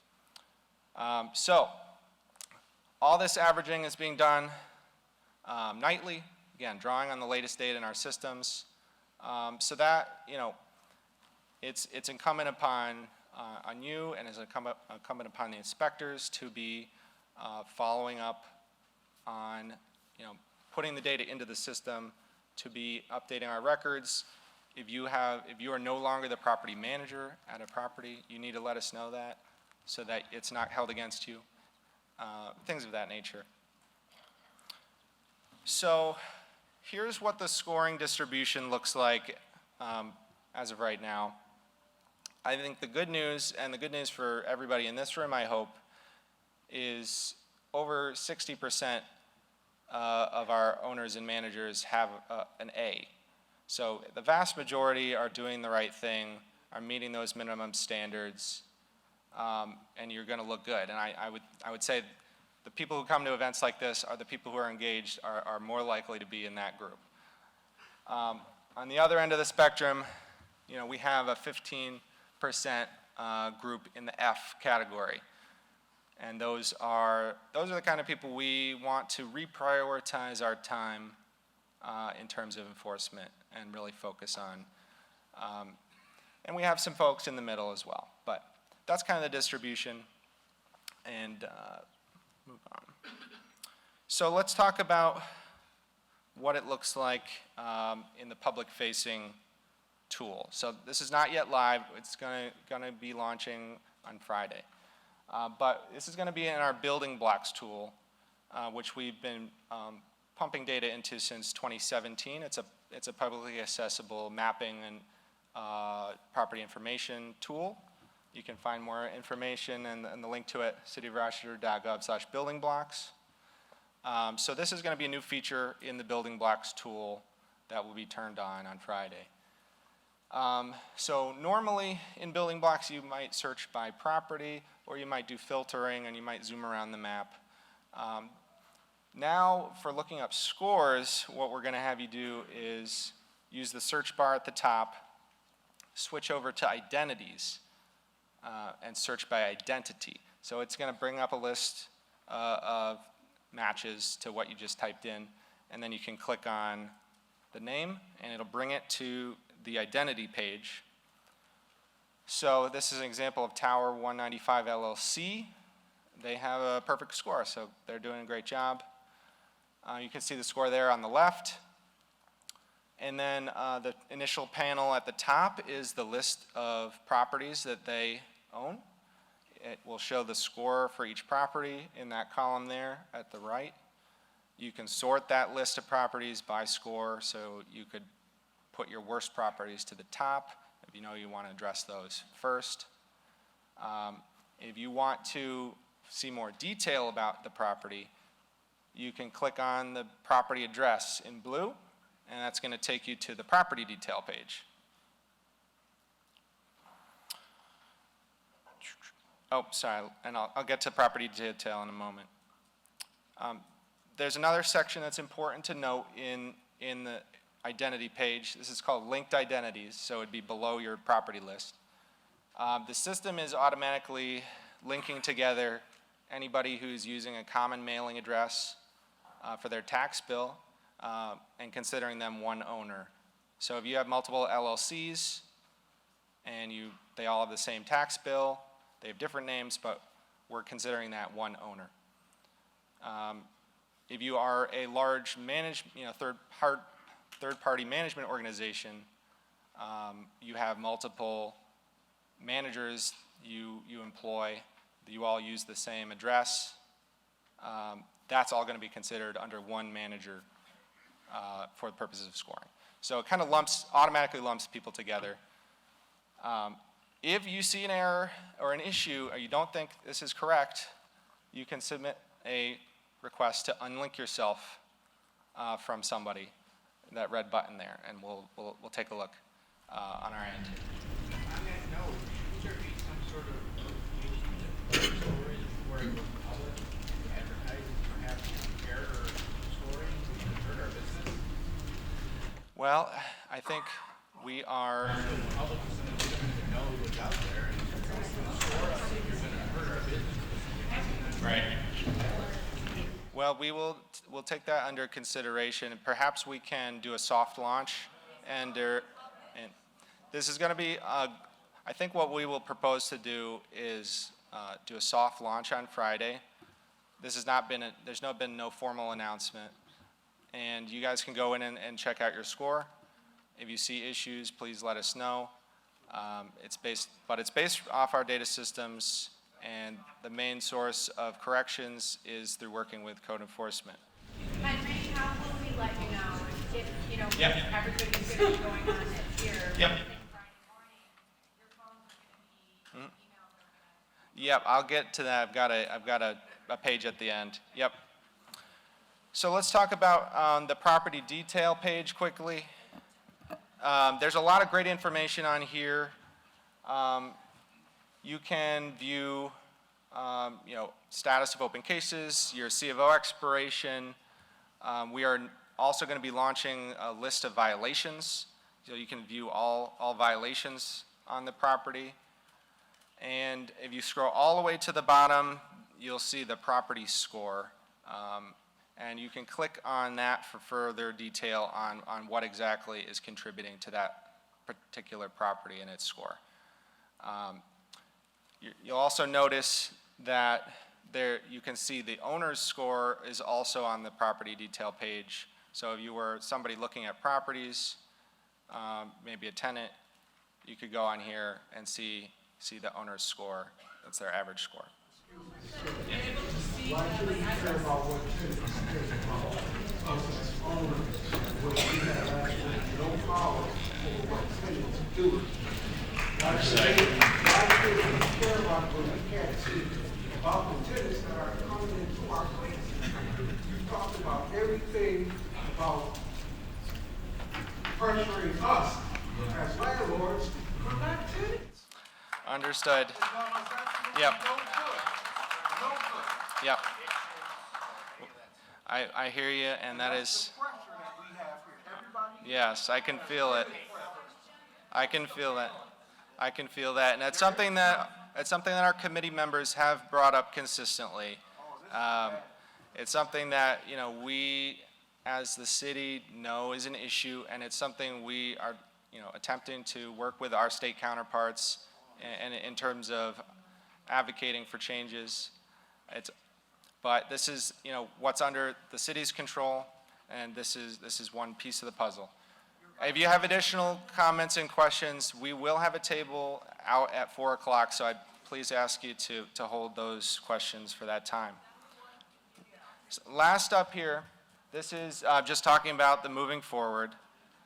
So we're going to turn it on Friday, and you're going to be able to go in and take a look at your score and your properties. And like we talked about, Commissioner Miller talked about, this, and the people in this room are ultimately, your score is going to be great. We hope it's an A, we hope it's 100.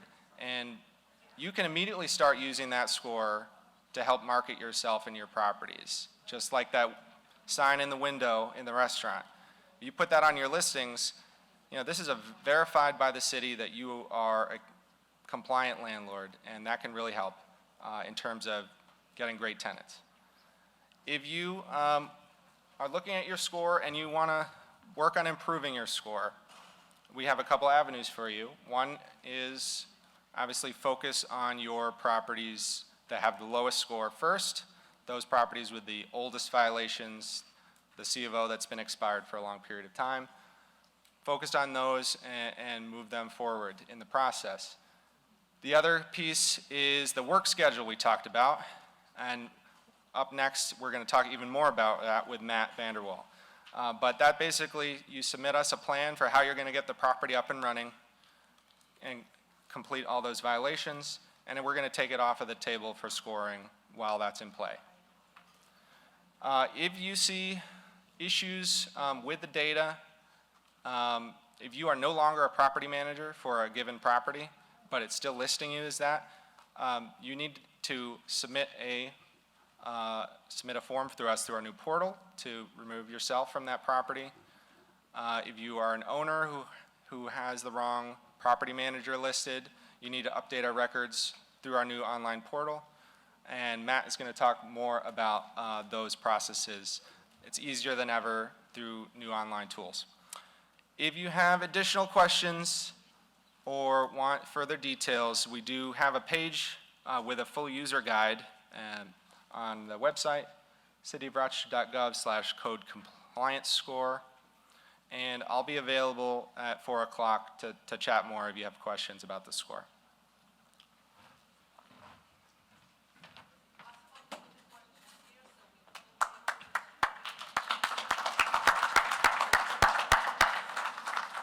Thank you, Henry. We appreciate that update and the information. And as Henry said, please just hang on until 4 o'clock. We'll have a series of tables set up, and we will be able to. Guys here so we all can hear your answers, not one by one sitting next to him. These are the questions here for. Okay. All right. Let's see what we can do to help accommodate that. We will. We have a break coming up at. Well, it's planned for 3. So after that, or during the break, we'll regroup and see what we can do to assist with that. So it is time, though, right now for, we talked about new technology in property manager. We're also now going to, oops, sorry, moved your head.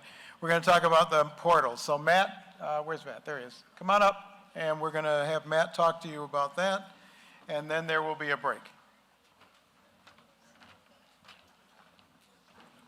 Hi, guys. Everyone still awake? Everyone doing all right? Yeah? Let's give it up one more time for Joe Hanna. He's been a property manager for a very long time. It's been pretty awesome that he came and was able to talk to us today.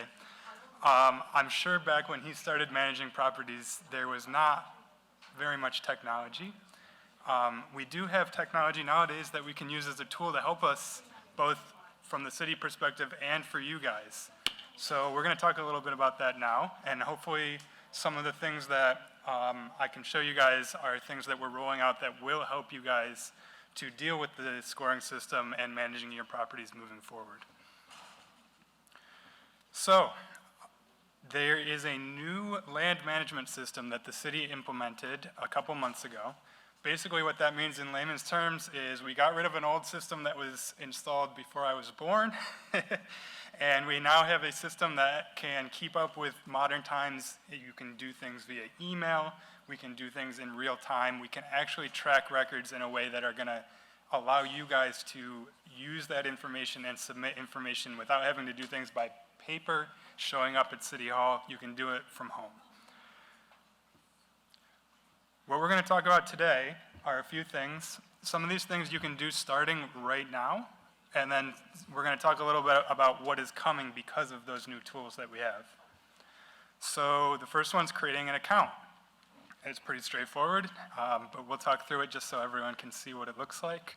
It's the same as creating an online account for your banking or any other tool that you guys are using online. The second is the building owner registry. That's always been a requirement. You guys have been doing that via paper applications.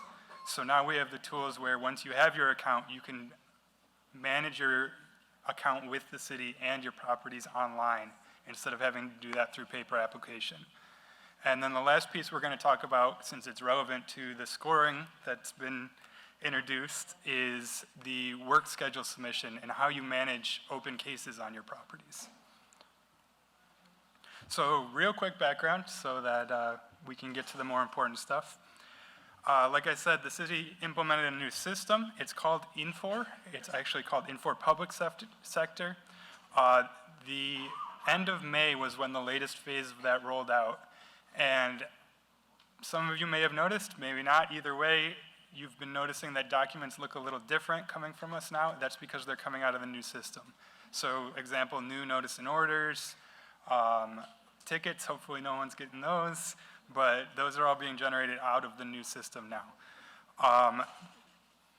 The next steps will also include more regarding permitting and being able to apply for permits online, and also being able to schedule inspections online and being able to manage your C of O process online.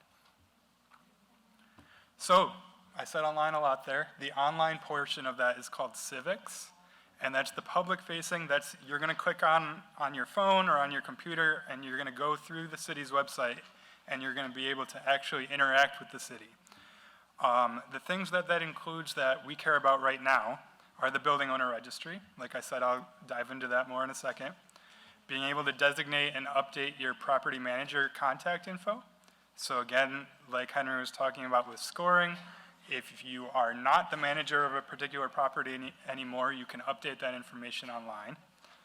Or if you're the owner and you get a new property manager, you can also update that from that side of things. You can view information about cases on your properties, so that would include the violations and what work needs to be done. And then finally, submitting a work schedule with proposed completion dates for those violations. Like I said again, in the future, that's also going to include permitting, online renewals, automated notifications, and more. This is kind of the phase one of a platform that's going to allow us to provide you guys more tools without having to show up at City Hall and call us every time you need something from the city. So, quick intro into the new system. I've also got a station set up outside. Come find me if you've got specific questions or you need help, but we'll hopefully get you guys understanding what this is going to take from your end of things. So basically what you have to do is create an account. That's through something called One Stop Rock. You're basically just creating an account on the city website so that you can interact with us moving forward. I said we're going to talk more about building owner registry. Here it is. So I'm not going to read this word for word. It's a lot of words, but basically this has been a city code requirement for a long time. We haven't changed any of the requirements, but it is a requirement as the owner of a building, particularly a rental property, that you have to register your contact information with the city. Contact information is basically just your name, your address, and your phone number. Also now, technology, your email.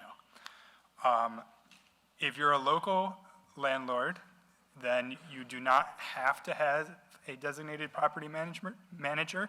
You can be the property manager.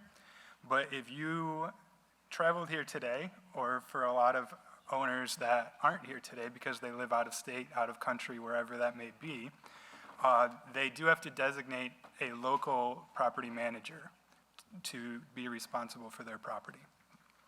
Couple other quick notes there. It has to be a real address, not a P.O. box. Like I talked about, in the new system, managers can actually manage that information and can be designated for managing properties or remove themselves from properties if they no longer manage those properties. The paper notices will still be mailed to the address that has been mailed to, but now you can also see that information online through your account, so basically in real time. And last, again, is just straight from the city code that you basically have to do it. The code requires it. Okay, question. So if I'm the property owner, I'm also the property manager, Yes. yeah. Yep. And Will the tenant be able to see our address, our private address? no.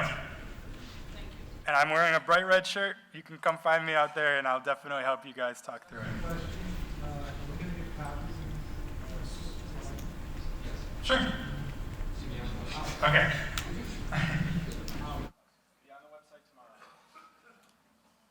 He said it'll be on the website tomorrow, if you guys couldn't hear that.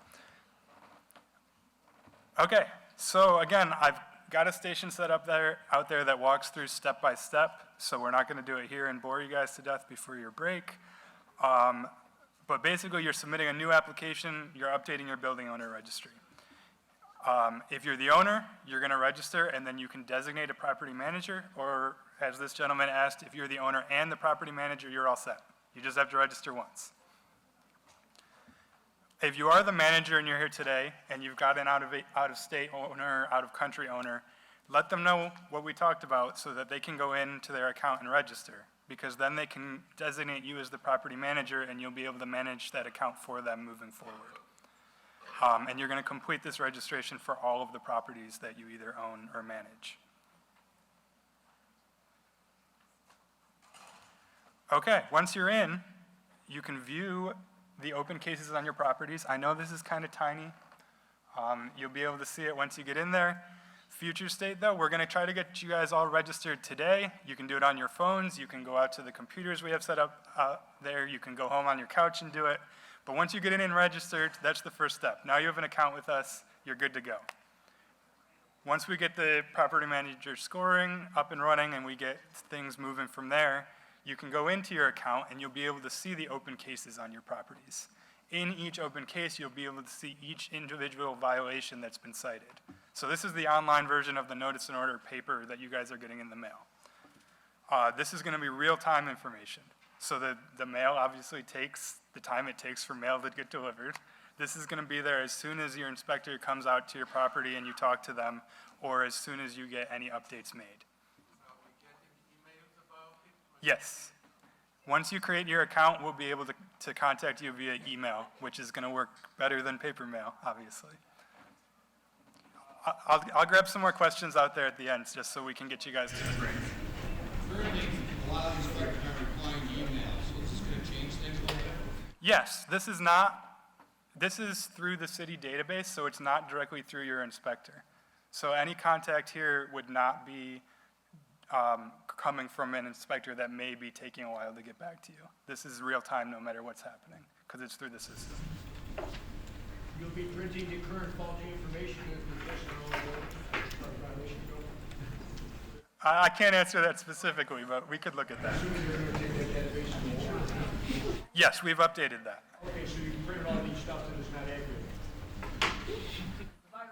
Come find me afterwards and we can look at it. I'd have to look at that specifically. So I'm gonna get through these couple of slides and then we can go from there. So due dates on violations. Due dates on violations. Basically you've got a couple different levels of severity. 1 day, 5 day, 10 day, 30 day. What that means, if you get a notice in order, it's telling you how many days the code of the city is requiring you to react to those violations. So if it's a 1 day, it's probably pretty severe. You're supposed to fix it immediately. An example of that we typically use is no heat. So if it's winter and there's no heat, that's got to be remedied as quickly as possible. My brother, Yes, sir. I don't think that what you understand is that people are asking us, will they get a paper violation still, because everybody here doesn't know how to work a computer. Yes, sir. You're still going to get everything via mail as well. This is just providing you a tool to react faster. Okay. Thank you. The day that you're talking about the business days or actual 24-hour days? These are real days, non-business days. So, all right, last thing I'm going to talk about, and you guys can go on break.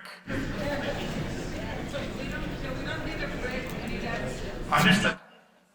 So, like we just noted, you're still going to get your notice and order via mail. But if you go into your online account, you can get that information immediately. Once you get cited for things, the expectation is for you to review that and determine when it's realistic for you to fix it. So if you get cited for a 1 day violation, but you've got to call the HVAC guy and he's not going to come out till next Friday, that's longer than 1 day. So you're going to be able to update the inspection team and the city and say, it's going to take me 7 days to get this fixed. And I'm going to put that information into the system so that we're not penalizing you until you do get it fixed. I made up a random example. I know. I also live in the city. I work at the city. I understand. The last thing to note here, it was touched on before. I know we're kind of repeating things because we want to really nail down specific things here, is that communication is key. Joe noted that, Henry noted that. I'm sure it came up multiple times. It's two ways communication too. So this is not me lecturing you guys. We've talked internally, and in order for this to work, the city team has to be just as open to communication and responsive as we are expecting you guys to be. So that's the goal. I mean, we're gonna take it one little bite-sized chunk at a time, and the first bite-sized chunk, as far as this is concerned, is getting you guys to create accounts, because then we can communicate with you guys. We'll have your updated information, and we can get information to you faster and better. Building owner registry. All right, that's it for me. Thank you, guys. Thank you. Oh, one more thing, if you want to take a picture of this slide before you guys go on break, there's some links to more information on the city website regarding what we just talked about. Thank you, Matt. Okay, so here's where we are right now. Hey, oh, sorry. I'm sorry. I didn't realize you were still taking pictures. Sorry. I'm going to leave that. Okay? For people who don't have phones and need to write it. So you don't need me to have a slide that tells you it's break time. You can figure that out. So it's break time now. We will have a break from 3 until 3:20. We will come back at 3:20. The next topic will be updated and new landlord-tenant programs. We have Pierre Dorency from Rochester Housing Authority and Maria Sharp from the Housing Council at Pathstone, who will talk about that. The topic after that is supposed to be an update on the city zoning process. Our manager of city zoning has graciously volunteered his time so that instead of doing that, we can have a session where we can take your questions, capture those. The ones we can answer, we will answer. The ones we can't, we will capture those. I will ask you to think about those questions during the break and during the next topic. And I will remind you what our manager always says to our staff. A question begins with who, what, when, why, or how. If it doesn't begin with one of those things, it's not a question. So he tells us that every time. So I'm going to tell you, because if a question starts with, well, one time this happened to me, that's a story. That's not a question, okay? So just keep that in mind. And we're going to go on break now. Please be back here promptly at 3:20. We will start exactly tenant programs. And that session will be presented by Pierre Dorancy, who is the Director of Leasing Operations at Rochester Housing Authority, and Maria Sharp, who is the Community Choice Program Manager for the Housing Council at Pathstone. So if you're in the room and you could please find your seats quickly and ideally quietly so that they can get started, I would greatly appreciate it. So I welcome Pierre and Maria to the stage, and we'll let you get started. Thank you.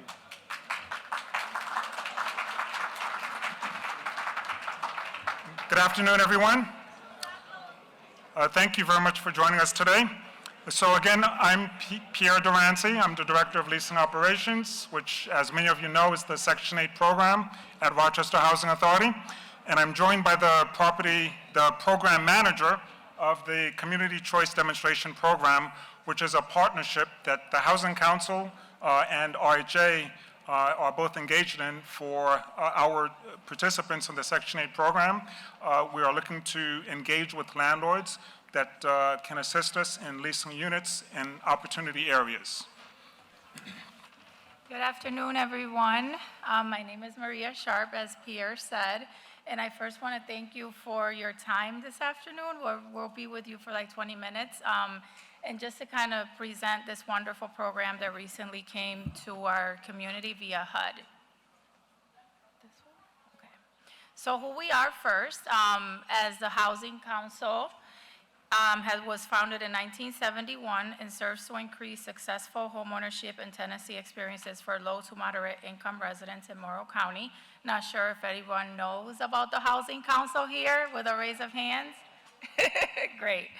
And some of the services that we provide. So we have, one of our most popular services is our hotline, which is operated Monday through Friday from 9 to noon, and both housing providers and tenants call us with any, issues that they may have outside of any legal advice that we can provide.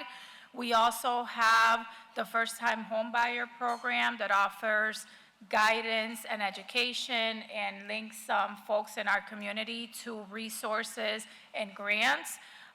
We have foreclosure prevention, reverse mortgage counseling, and I do have to say that we do have a QR code at our table that we encourage you to pass by at the end of our session today, which leads you to our website, which has all the information and services that we offer.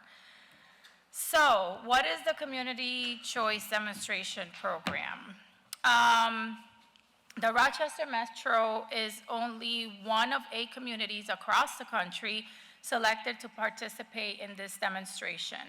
The program is set up as I want to say study instead of experiment, to learn how to best help families with vouchers find and maintain housing and opportunity areas. So what does our staff do for the participating families? So we heard from Mr. Hanna that he said there aren't any tenants if there aren't any landlords, right? So we understand that it's a partnership, and just like our participants are the people that we serve, we're also here to serve the housing providers, because it is a collaboration and both sides need our support. So with our participants, once they're referred to us by the Rochester Housing Authority, we have workshops that are dedicated to help them become successful renters, how to seek housing, presentation, working on their financial credit, health, and all those things that can lead to a successful tenancy with you all. We also offer post-move supports, which we've heard a lot of our community, talking regarding, okay, where is someone when I am having these difficult situations with a tenant that can help me, that can support us, right, and address challenging situations. So that's what our staff does. So within the first 30 days, we actually set up an in-home visit to make sure that things are great on the tenant's perspective, but also the housing provider is holding up their end of the bargain. We offer them support in actually searching for housing within their budget and housing in areas of opportunity, which we'll get there soon. And then the most relevant part of this program is the financial assistance. So we provide support when it comes to application fees. We provide security deposit assistance for our participants. We provide transportation services in the way of bus passes or share drives, and other incentives that we have, like reimbursement for moving expenses as well. So the benefits for property owners. The Rochester Housing Authority obviously will pay the rent portion directly to your bank account, and keeping in mind that this has to be an affordable housing, so it's 30% of their income, which is to maintain affordability, sorry. So a lease-up bonus, 50% of the month's rent is provided to the property owner as an incentive for working with us and providing an opportunity to the people that we serve. We also provide, like I said, searching for properties. We'll also provide that support to housing providers if you are having a challenging situation, if things come up that you need our support in addressing with the tenant, that's what we're here to do as well. And then, like I said, with the financial piece, we'll pay the security deposit directly to the housing provider. If we have to pay a holding fee, things of that nature, the program will cover it, all to make sure that the tenant has a smooth and easy transition into their new community. Now, the typical CCD participant, the majority of CCD families are primarily seeking a great neighborhood to call home for their families. Families are looking to move into safer neighborhoods. Many families participate because they have children who excel in school and want them to be in higher performing school districts where the kids can feel challenged and receive a good education. Some of the areas of opportunity, so we keep talking about areas of opportunities.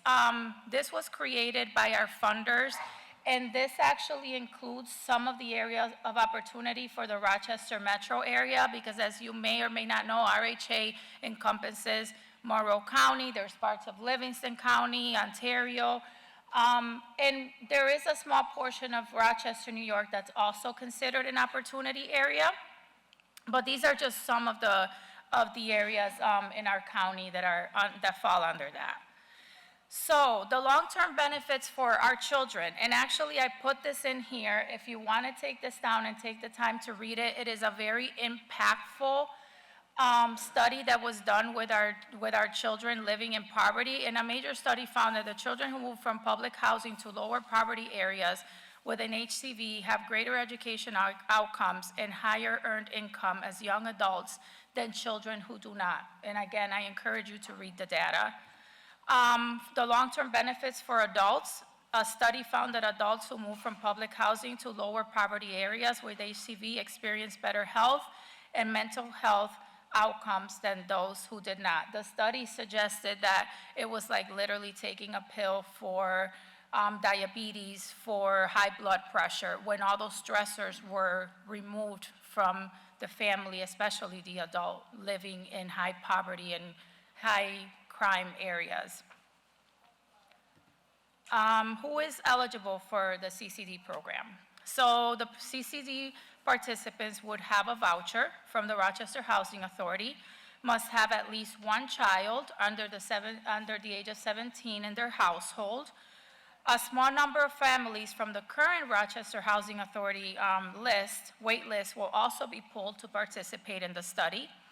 And just as an important note, many families wait for years to be pulled from the waiting list, as this is not an entitlement program, so it's also affording the opportunity for some families to come on board with the HCV.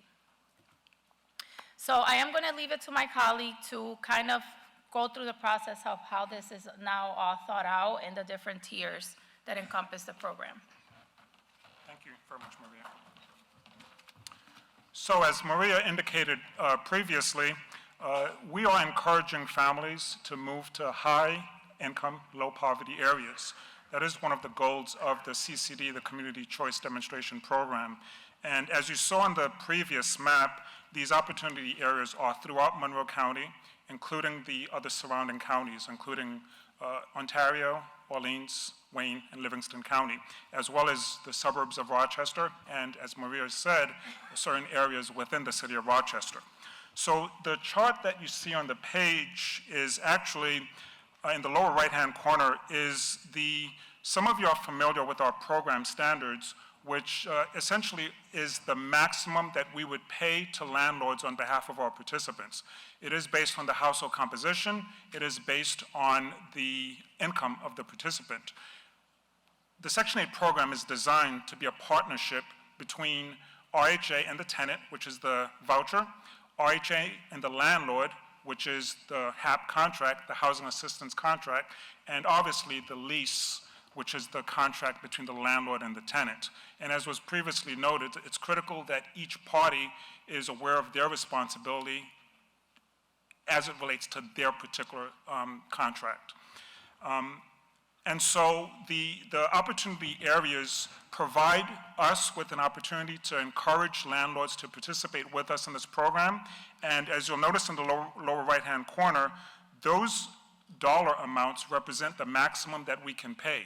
Now, as many of you know, the program standards that we pay to landlords is based upon the FMR, which is the fair market rent that is determined by HUD based upon units in our jurisdiction, in our area. And some of you who are familiar with the program standards will notice that the dollar amounts in the lower right-hand corner, these represent as much as 140% greater than the fair market rent. And so HUD has this program to encourage families to move to these opportunity areas. And as we noted before, we provide incentives to both landlords and tenants to move to these opportunity areas. And so, as Maria said, the background to the CCD, the Community Choice Demonstration Program, is primarily families, actually only families that are part of our Housing Choice Voucher Program. Many of you know it as the Section 8 program. The program, which is funded by HUD, began in 1974, and it's designed to offset the cost of renting a home in the private market for low and very low income families. It was rebranded in 1998 as the Housing Choice Voucher Program because, as you know, there was certain stigmas associated with the word Section 8. It is federally funded, and it's administered locally by public housing agencies such as RHA. And so again, the Section 8 program is the HUD's largest direct rental subsidy program. We provide assistance to nearly 2.3 million families throughout the U.S. Currently, RHA provides assistance to 9,540 families through the form of either vouchers or other forms of rental subsidies. It is targeted to very low-income people, and it's based upon the AMI, which is the area median income. And the overwhelming majority of our participants are the elderly, people with disabilities, and families with children. Most work-able families with vouchers are employed, and households receive vouchers and rent homes in the private rental market. And as many of you know, the rent price is determined upon the rental ceilings as well as the housing quality standards. We always ensure that the rent that is being paid by RHA is reasonable and affordable. So when a tenant approaches you and is seeking to enter into a lease contract with you, they have a budget from RHA which is based upon their household composition and their income. The HUD program requires that they participate in this program. However, in instances where the family has no income and they reported it timely to RHA, we pay the full rent. And so families do pay between 30 and 40% of their income towards the rent if it is available. Otherwise, we pay the full rent. The lease-up process for landlords: family selection, housing inspection, and rent determination. Landlord and tenant sign the lease documents, and we send out the payment to you in a timely manner the first of every month. Family selection is based upon families finding a unit where they can enter into an agreement with the landlord. You, as was previously stated, are responsible. It's due diligence for you to do the background screening. We do the eligibility for the tenants, and you do the screening to ensure that the tenants are someone that you would want to go into business with, essentially. You complete the request for tenancy approval, which is the RFTA or the moving papers, and you submit it to the housing authority. It provides proof that you own the unit. It identifies who's responsible for the utilities and the appliances, and also whether or not that's included in the rent. Family obligations are basically the requirements that the families have in terms of the Section 8 program. As you see the list before you, and again, I can provide additional information to you when you meet me at my table. And again, we complete housing quality standard in order to ensure that the unit is decent, safe, and sanitary. For the CCD program, we aspire to schedule the inspection within 5 days after we receive the moving papers. And again, we ensure that the rent price is reasonable for the area, and it's also affordable to the tenant. Again, the owner and tenant, we sign the lease, and then after that, we enter into a HAP contract with the landlord. And as was mentioned before, upon execution of the contract, you will receive the lease-up bonus from the program, and thereafter, you'll continue to receive the housing assistance payment from the housing authority, and we pay our portion, and the tenant pays their portion. And this will be available in the link that will be provided to you, and you can click on the Housing Council's website to find the address locator to determine whether or not your property is located in the opportunity zones. Okay, and these reflect quotes that we have received so far from participants in the CCD program. And that concludes my presentation. Yes, quick question. I think my 20 minutes is up. I have a tenant currently in the property line. Yes. From time to time, they struggle with the Yep. Not currently part of this program. Can they apply for this? Yes, they can.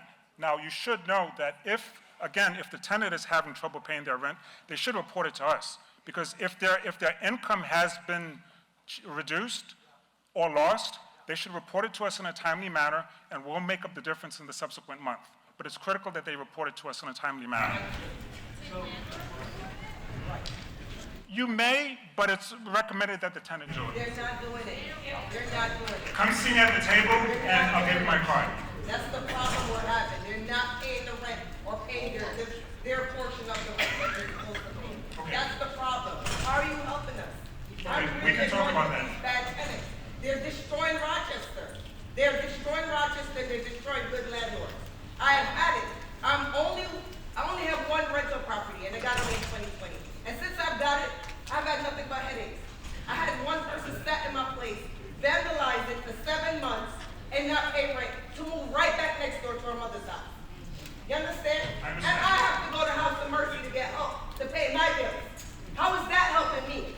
How is that helping me? When I don't pay my taxes, they'll send a letter. They're going to put my name in the paper to take my property that I worked hard for. How is that helping us? Because I'm annoyed right now. I'm an educated, black, intelligent Caribbean woman, and I am annoyed. I am annoyed because I have a tenant right now that's sitting in my property, refusing to move and refusing to pay the rent. And I am working hard to pay the bills. And I have somebody, how are we getting help? Because I need help. I need my money. I put $80,000 on my property. And when I bought my property, they flooded my apartment. And the city did not do anything to help me. So how are you guys helping us? Because I'm ready to leave this town. I've been here 20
Okay, all right, so, thank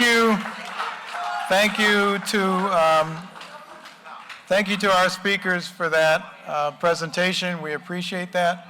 We are going to address, we're going to adjust, okay, thank you, ma'am. We got your comment, and I captured that. We need help to get paid by or to evict tenants that won't pay. I've captured that. That is a question. We will address it.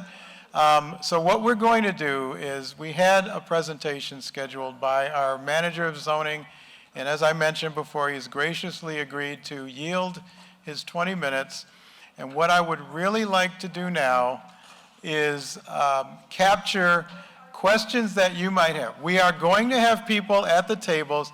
You can ask your questions there, but I am almost certain that there are large numbers of you that may have the same question.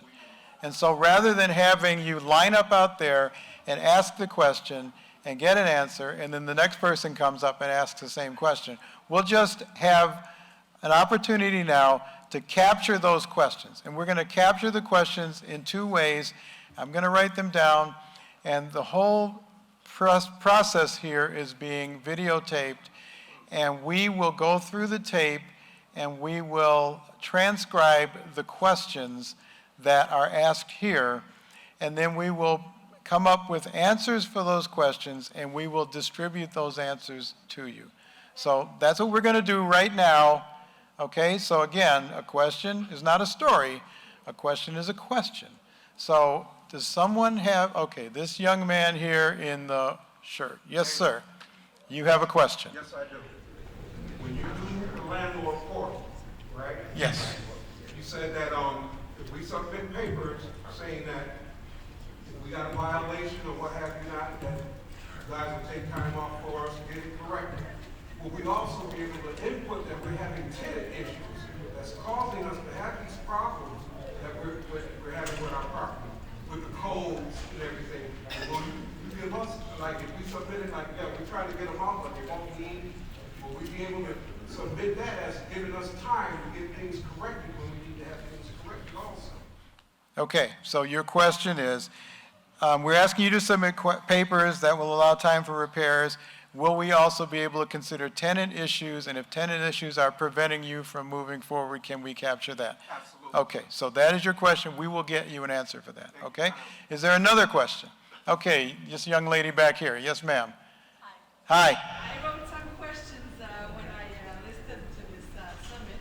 Okay, do you want to just give me the questions, or do you want to ask them now? Okay, well, ask them now then. Thanks. Go ahead. One, why do I have to pay water and other tenants? Even if it's a single family and it's written on them, they don't pay and it goes into my taxes. Example, for 1 year, for a double family, I have a $6,000 water that I have to pay now. Okay, so your question is, why do you have to pay the water? Water is a utility. If the tenant lives there, the tenant has to pay for gas and electric, but you have to pay for the water. So your question is, why do I have to pay for the water for the property instead of the tenant? Okay, we have that question. The question is, Yes. I'm trying to pay my 22 taxes, like many. Yay, thank you. Oh, okay. But I came to the city and asked for a payment plan, and they told me, since I have 9 houses, that even if I have one house that I haven't finished the violation, they're not even going to try to help me with the solution. I have to pay everything by September. I would like to see a kind of solution that helps landlords pay the taxes. Okay, so right now, if I'm unable to pay my taxes, I can come down to City Hall, I can request a payment plan, they will work something out with me, but I only have one house. You're saying because you have multiple houses, they're unwilling to offer you a payment plan because even if one of those houses has some open violation, they won't give you a payment plan. And you'd like a solution. Okay, thank you. I have that question. Okay, yes. I'll ask a question, give an example. What is the job of the inspectors? And my answer is that, my question is that, I just moved to Rochester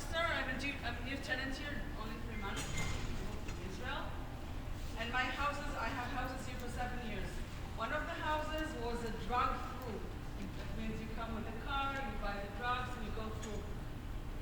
The inspector knew about it because he sent my management company tickets which he paid without telling me. I live here, the police doesn't help me take him out, the city doesn't help me take him out, they just give me tickets because all his windows are blocked.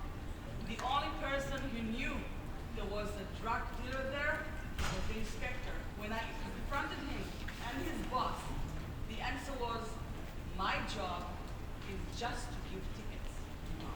As a landlord, I thought that a part of the inspector's job is to be our eye in the city, in the streets, that if something happens, not just give us tickets, inform us that something is happening. The crime in Rochester is high. We're one of the six, my English is not that good, the six biggest cities with crime.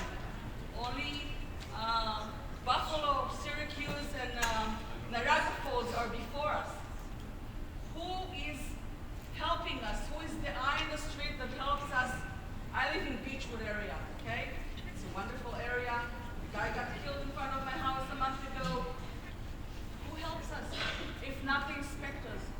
So maybe you should explain, do you agree with me? Explain to them to be more informative back, to give more information back to the city, to the system, to the landlords. I finished with a drug dealer by paying him $1,000 two days ago so he'll get out of my house so I can do a C of O. That was my solution. I don't think it's a good solution. It cost me. Yeah, no, I understand. Okay, so your question is about the role of the code enforcement inspector, and if they observe criminal activity or other kind of activity, what is their responsibility to help you as a property owner and us as a city deal with it? So I've captured that. Thank you. And I appreciate your questions. Thank you. Okay, there's a, yes, sir. Or ma'am, I'm sorry. I'm sorry. My question is this. I can't see from here. You're hearing from folks that landlords are in trouble. We have to be legitimate on tenants. Has there, I don't know if there's any forum in which landlords can meet with the city on some regular kind of basis to try to come with solutions to this problem. Does this happen? Okay. So that's a question. Your question is, landlords as a group are in trouble. They're struggling with lots of these things that we're hearing about, and is there some forum or some opportunity for landlords to get together and share information? We do this, but we only do this once a year, and I think what I'm hearing from your question is you need something more frequent. 24 hours a day. Okay, so we have your question. Yes. To answer your question, ma'am, I'm the Vice President of Korea, and we have interfaces with the city regularly at various city panels. If you want your voices heard, come to the Real Estate Association meetings, funnel your requests up through us, and we meet with the city in multiple panels, multiple times a quarter, and we voice those concerns forward. Can you stand in We here? need direct contact. When it's finished? Come to the association, we have our meetings, we put out the announcements, we talk about what we talk about with the city. So it's organized through our real estate association. Okay, so that information, we will publish that about the Real Estate Association, but I heard that as a proposal, and that's great, and then I also heard somebody say, we really want direct contact. We don't want to go through another entity to then get to the city. We want to be able to contact the city. So I understand both of those points of view, and I've captured those. Okay, let's see. I've got, yes, sir, go ahead. Yeah, I'm pretty much addressing the problem that you brought up and said the city makes us landlords responsible for the water bill. I want to make the tenant responsible. I even included in the lease for them to be responsible. But then if they overdo, I believe it's 3 tax times they pass it on to the landlord. And my question is, I'm not necessarily want my tenant to pay my bills. I don't want the tenants to do that, but I want to make the tenant responsible for the water consumption. If they don't pay the water, they don't consume as much water as they want. But if they're responsible, they're going to be a little more careful of how they waste the city water. So I don't know why the city doesn't make the tenants responsible for the water. Okay, so that's the same question, and I have it captured, but your comment was an important piece, which is if the tenant is not responsible for the consumption, then there's no incentive for them to reduce it, right? And if there's a faucet leaking, they don't have to tell you. If the toilet keeps running, they don't have to stop it. So, all right. Really?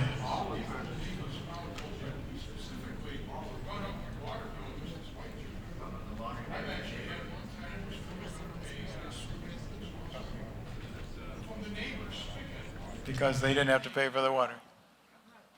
Okay, so that's an important issue, and I have captured it. Yes?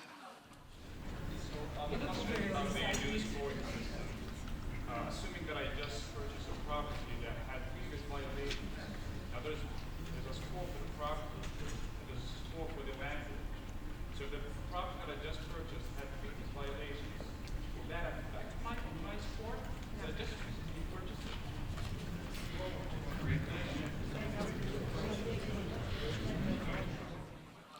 Okay, so if you have a newly purchased property, so there was a property, the property obviously was here before, and it probably was rental, and so it probably had some kind of score, and now you're purchasing the property, and it sounds like your question is, so does it reset because I bought it? Does the same score carry over? Okay, thank you. Over here. I assume the answer is will be reset. Otherwise, it's going to be a problem. Okay, great, thank you. Okay, over here, yes. Oh, I'm sorry, they're behind you, but I'll get you next, okay? Sorry. First, I want to say I think the most amazing street, Wilkin Street. So, who's in charge for the old synagogue that is being renovated? Because my question... The old synagogue on Joseph Avenue? Okay. Because last year I got cited for my hedges, and I've been trying to keep up with my lawn and the hedges. But about 3 months ago, and it is still dirty, there was lots of trash in that area on the steps of the old synagogue. So I think with the inspectors, I think you have to, on every scope, not just target the landlord who's trying to keep up the areas. Thank you very much. Okay, so who's responsible for the old synagogue on Joseph Avenue? And because it's being renovated, yes. Yeah, I was over there on Sunday looking at it because a lot of the boards have been removed, people have been inside. So we did go through it Sunday looking at the situation, and as I had mentioned earlier, we're looking at better ways of boarding buildings like that with steel panels rather than with the wood to keep people out. But your question is about the outside, who's maintaining the outside? Okay. Yep, okay. Thank you. All right, go ahead. Sorry. Okay, yeah. Two-part question. A is there's still opportunities for people, tenants who sign up for a Section 8 application to get on a list. And B, are they offering any kind of exceptions for people that may have been in the hospital or suffered from COVID, who still went back to work, that are suffering lung problems, to maybe get them out of their stressful situation, maybe boost them up on the list, give them a little bit of a higher priority. And some of these lists, people wait 5, 6 years, they move on, they never got a chance to get on the Section 8 program. Will they consider offering maybe 2 slots near the top for people who have suffered from such situations, been in the hospital for weeks on ventilators, who then now have trouble? They aren't going back to work, but could really benefit from some of the housing option program. Okay, so thank you for that question. So the question really, and I will make sure that question goes to Rochester Housing Authority because they manage Section 8. But what are the opportunities for Section 8? Are there any exemptions or exceptions for folks who have suffered with COVID or other debilitating situations, and is there a way to get a higher rank? So is that your question? Okay, thank you. All right, let this young lady here. Yes. Is anything being done about the shooting and the drug problems? For example, North Union and Wells, there was another shooting there recently. This has been an ongoing problem that I've been aware of since for at least 50 years. The same family on Wells Street are the people that handle drugs, and it's just ongoing and ongoing. Is there any hope for a resolution?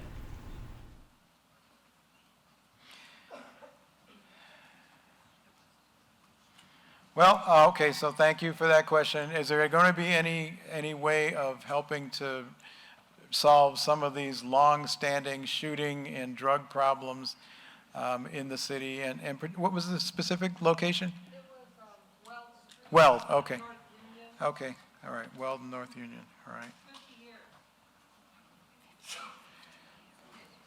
50 years, okay. 50, 50 years it's been a problem. Okay, this young lady up here has a question. Oh, okay. That's a popular topic, okay.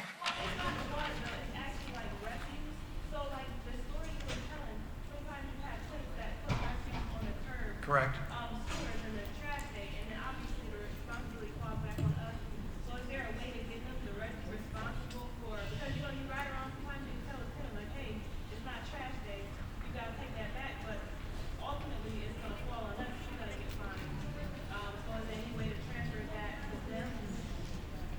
Okay. Sorry, go ahead. And then just, another one is just, is there anything being done like about littering? Because like we have some properties on the corner where it's like a full-time job picking up trash that people have dropped and it's like the wind blowing all over and, you know. Right, yeah. Last one is just, do you have to register vacant properties that are being renovated? Because, you know, properties vacant more than 60 days, renovation process takes, you know, sometimes up to a year or more. So do you have to register those properties that are vacant but they're being renovated so they're not like, you know, zombie houses, they're actually being fixed up?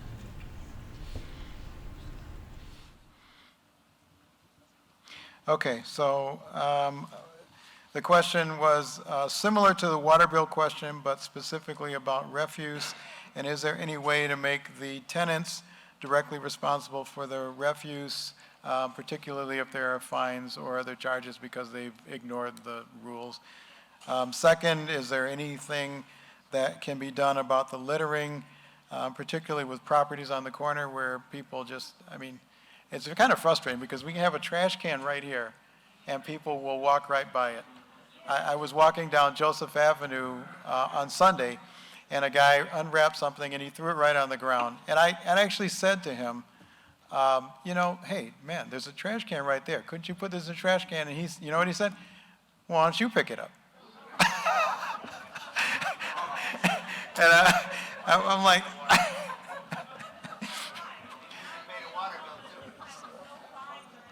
yeah. So, yeah, So it's a huge problem, and you're right. And the third question was, is there any way that if a property is being registered because it's vacant but it's being rehabbed, that you have time to do the rehab? Okay. All right. All right, I got, oh man, lots of questions here. Just want to add to the first question. Electronics, you know, the large TVs. Yes. Well, for the first question, you can add it. Okay, electronics and, okay, yes, right. Okay, so for the refuse, the question about electronics, I think everyone knows that electronics are not considered refuse. You can't just put a big screen TV on the curb. We're going to come by, we're going to spray it with green paint to say that we found it there and it's illegal. You're supposed to take it to an actual recycling center. The county runs one, and there are several, but it doesn't cost money at the county. I've taken lots of things there, and they haven't charged me anything yet, but, you know, okay. I don't want to go down into that, because how much time do we have left, sir? We are out of We're out of time. Okay, so I've got 1, 2, 3, 4, 5, 6 questions. We're going to take the last 6 questions here. I'm going to start this way and go around. So you, sir. 2 questions. All right, so 7 questions. All right. Water, okay. Most of us have been around for many years with many properties. If we get those $1,000 bills from the water department, which have happened to me maybe 10, 15 times over 20 years, we get one chance to have that either eliminated or put a reasonable money. I think that is extremely unfair. Water is a cash cow for you guys. You get it for free. You bring it to us, yes. Obviously, there's costs involved with that. There are. But it's a cash cow.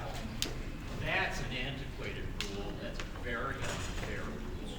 Please, if you would look at that. Okay, all right, so that's the first question.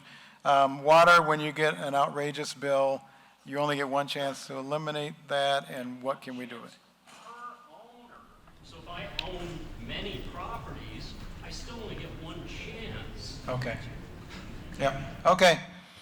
And I heard from some folks up here that some tenants are weaponizing the water by running up the bill intentionally. So we've got to make sure we address that. Okay, so coming around, there was a, okay. Did you have your hand up first time? Oh, okay, then go ahead, sorry. And then I'll get the guy in the gray shirt.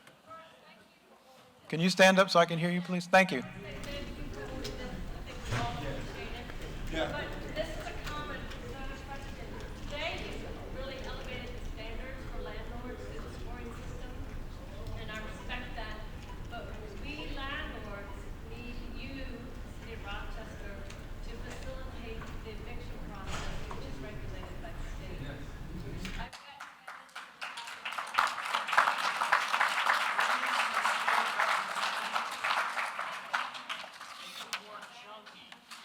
Okay, so the first question that we had was we need help to evict bad tenants. We need to improve the eviction process. Is that the same question? Is that the same question? Okay. Okay, all right. Okay, so we will work on that. Okay,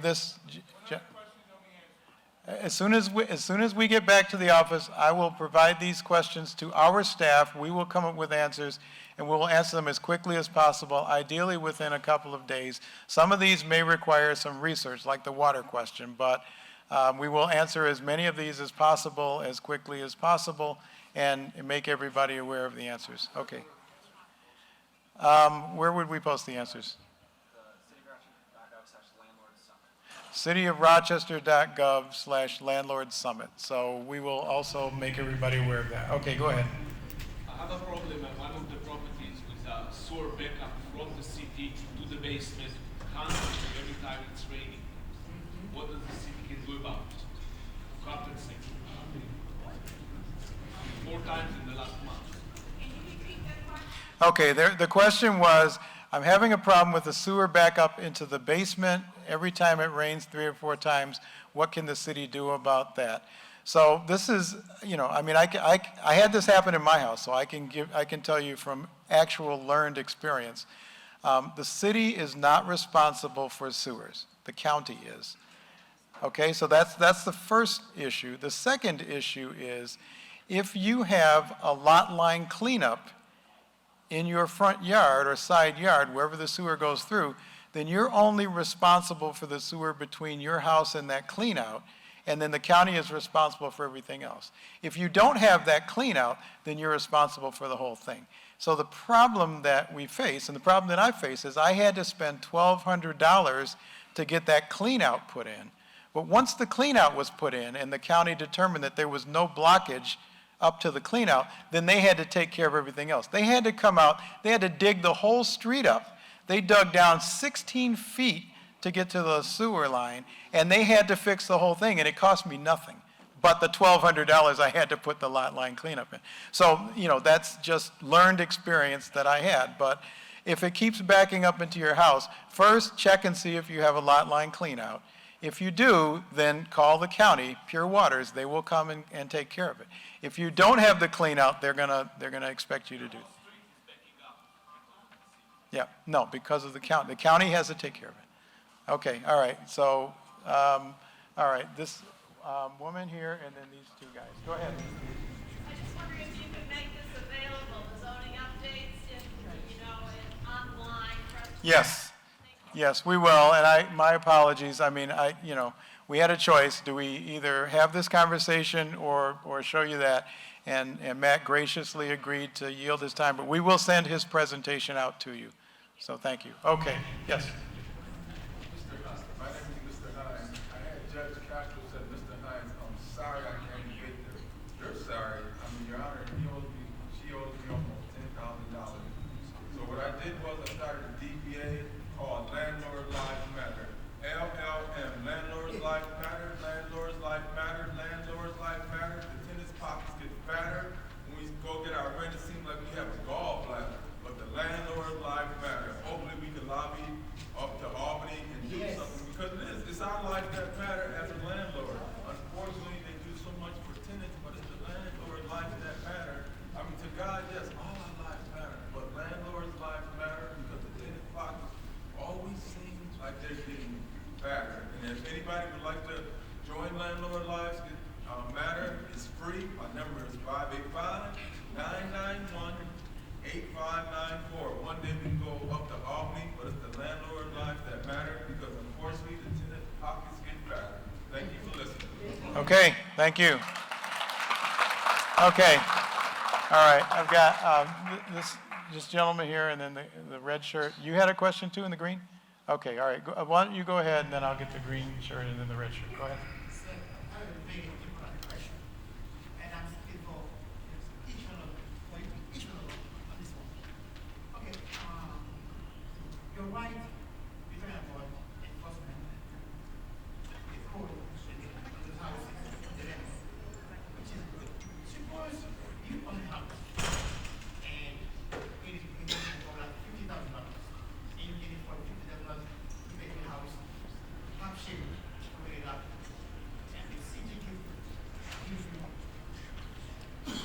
charge for that entity. Basically, you put in your house.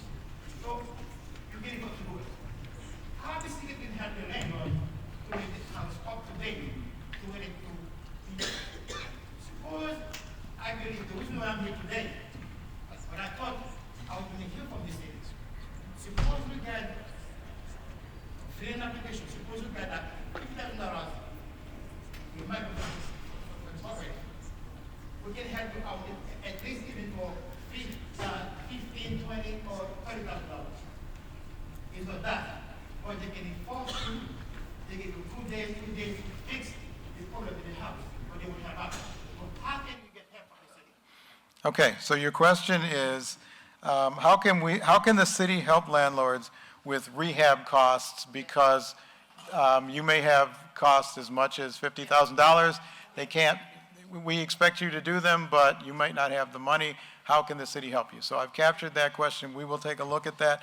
We did have a landlord rehab program. It was no longer funded, but we can take a look. Maybe there's a way. So I will take a look at that. We'll see if we can get an answer for that. Okay, yes, sir. Hello, Ben Hart, LLC, wearing my Clean Sweep shirt, very proud to be landlord and a city resident. Thank you for helping at Clean Sweep. Absolutely. My question is about the recommendation that we submit photo evidence and text messages, and I just want to make the observation that judges won't look at that. So even if it's related to state law, when you submit evidence, judges say that's inadmissible, we're not going to look at that, and I think they're kind of derelict in their responsibility to really look into cases. So will there be a better funded housing court?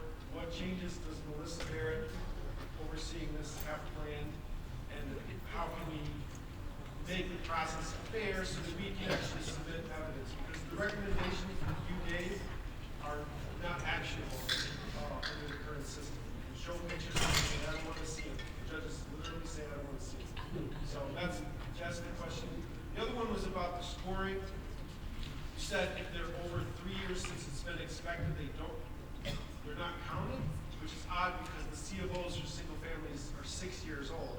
So some of your best properties that have C of Os, if they haven't been looked at in over 3 years, they're not counted, so they wouldn't contribute to your A, which is, so like one bad property could bring you down to mostly single families that were inspected 4 or 5 years ago. So I don't know if I interpreted that right. I just want clarification on that. Okay, so we will clarify that. So the first question was, even if we collect photo evidence or text messages, the judges say it's inadmissible, and there are some changes that might happen under Judge Barrett, and we would like information on that. And the scores, because once they're older than 3 years, they aren't counted, but singles, as you point out, is correct. They only have to be getting a new C of O every 6 years. So, okay, thank you. And then last question over here. Thank you, Dana, for taking time today. How many folks in the room own and operate Airbnbs in the city of Rochester? Airbnbs, anyone do that business model? Is Michael Simonis still here from ZAP? Yes? Matt Simonis, and he should be out at the table. But The current draft is to ban Airbnbs in R1, R2 districts, which is low and medium residential areas in the city. I hope that they don't end up putting that through the final draft, because it would ban most Airbnbs that are operated as a business model for a lot of small business owners here in the city. I was hoping to have a conversation with that with the crowd here, but he's not in the room currently, so putting an ask you, Dana, to be mindful of okay. Okay, so yes, so the question was, there actually is currently no legislation about Airbnbs, or what we call in zoning, we call them STRs, short-term rental. Anything that's a rental for less than 30 days is considered a short-term rental. When the last zoning code was written in 2003, they didn't exist. So they aren't referenced in there at all. In the new zoning code that will be coming out, we do have a section on short-term rentals, but it hasn't been written yet. It's still being kicked around. So your comment is, if there is a proposal to ban short-term rentals in R1 and R2, you would prefer that not to be the case? Okay. All right. Okay. Yeah, I didn't mean you personally. I meant you as a, right. Okay. All right. So everybody, thank you so much. Please go to the tables out there.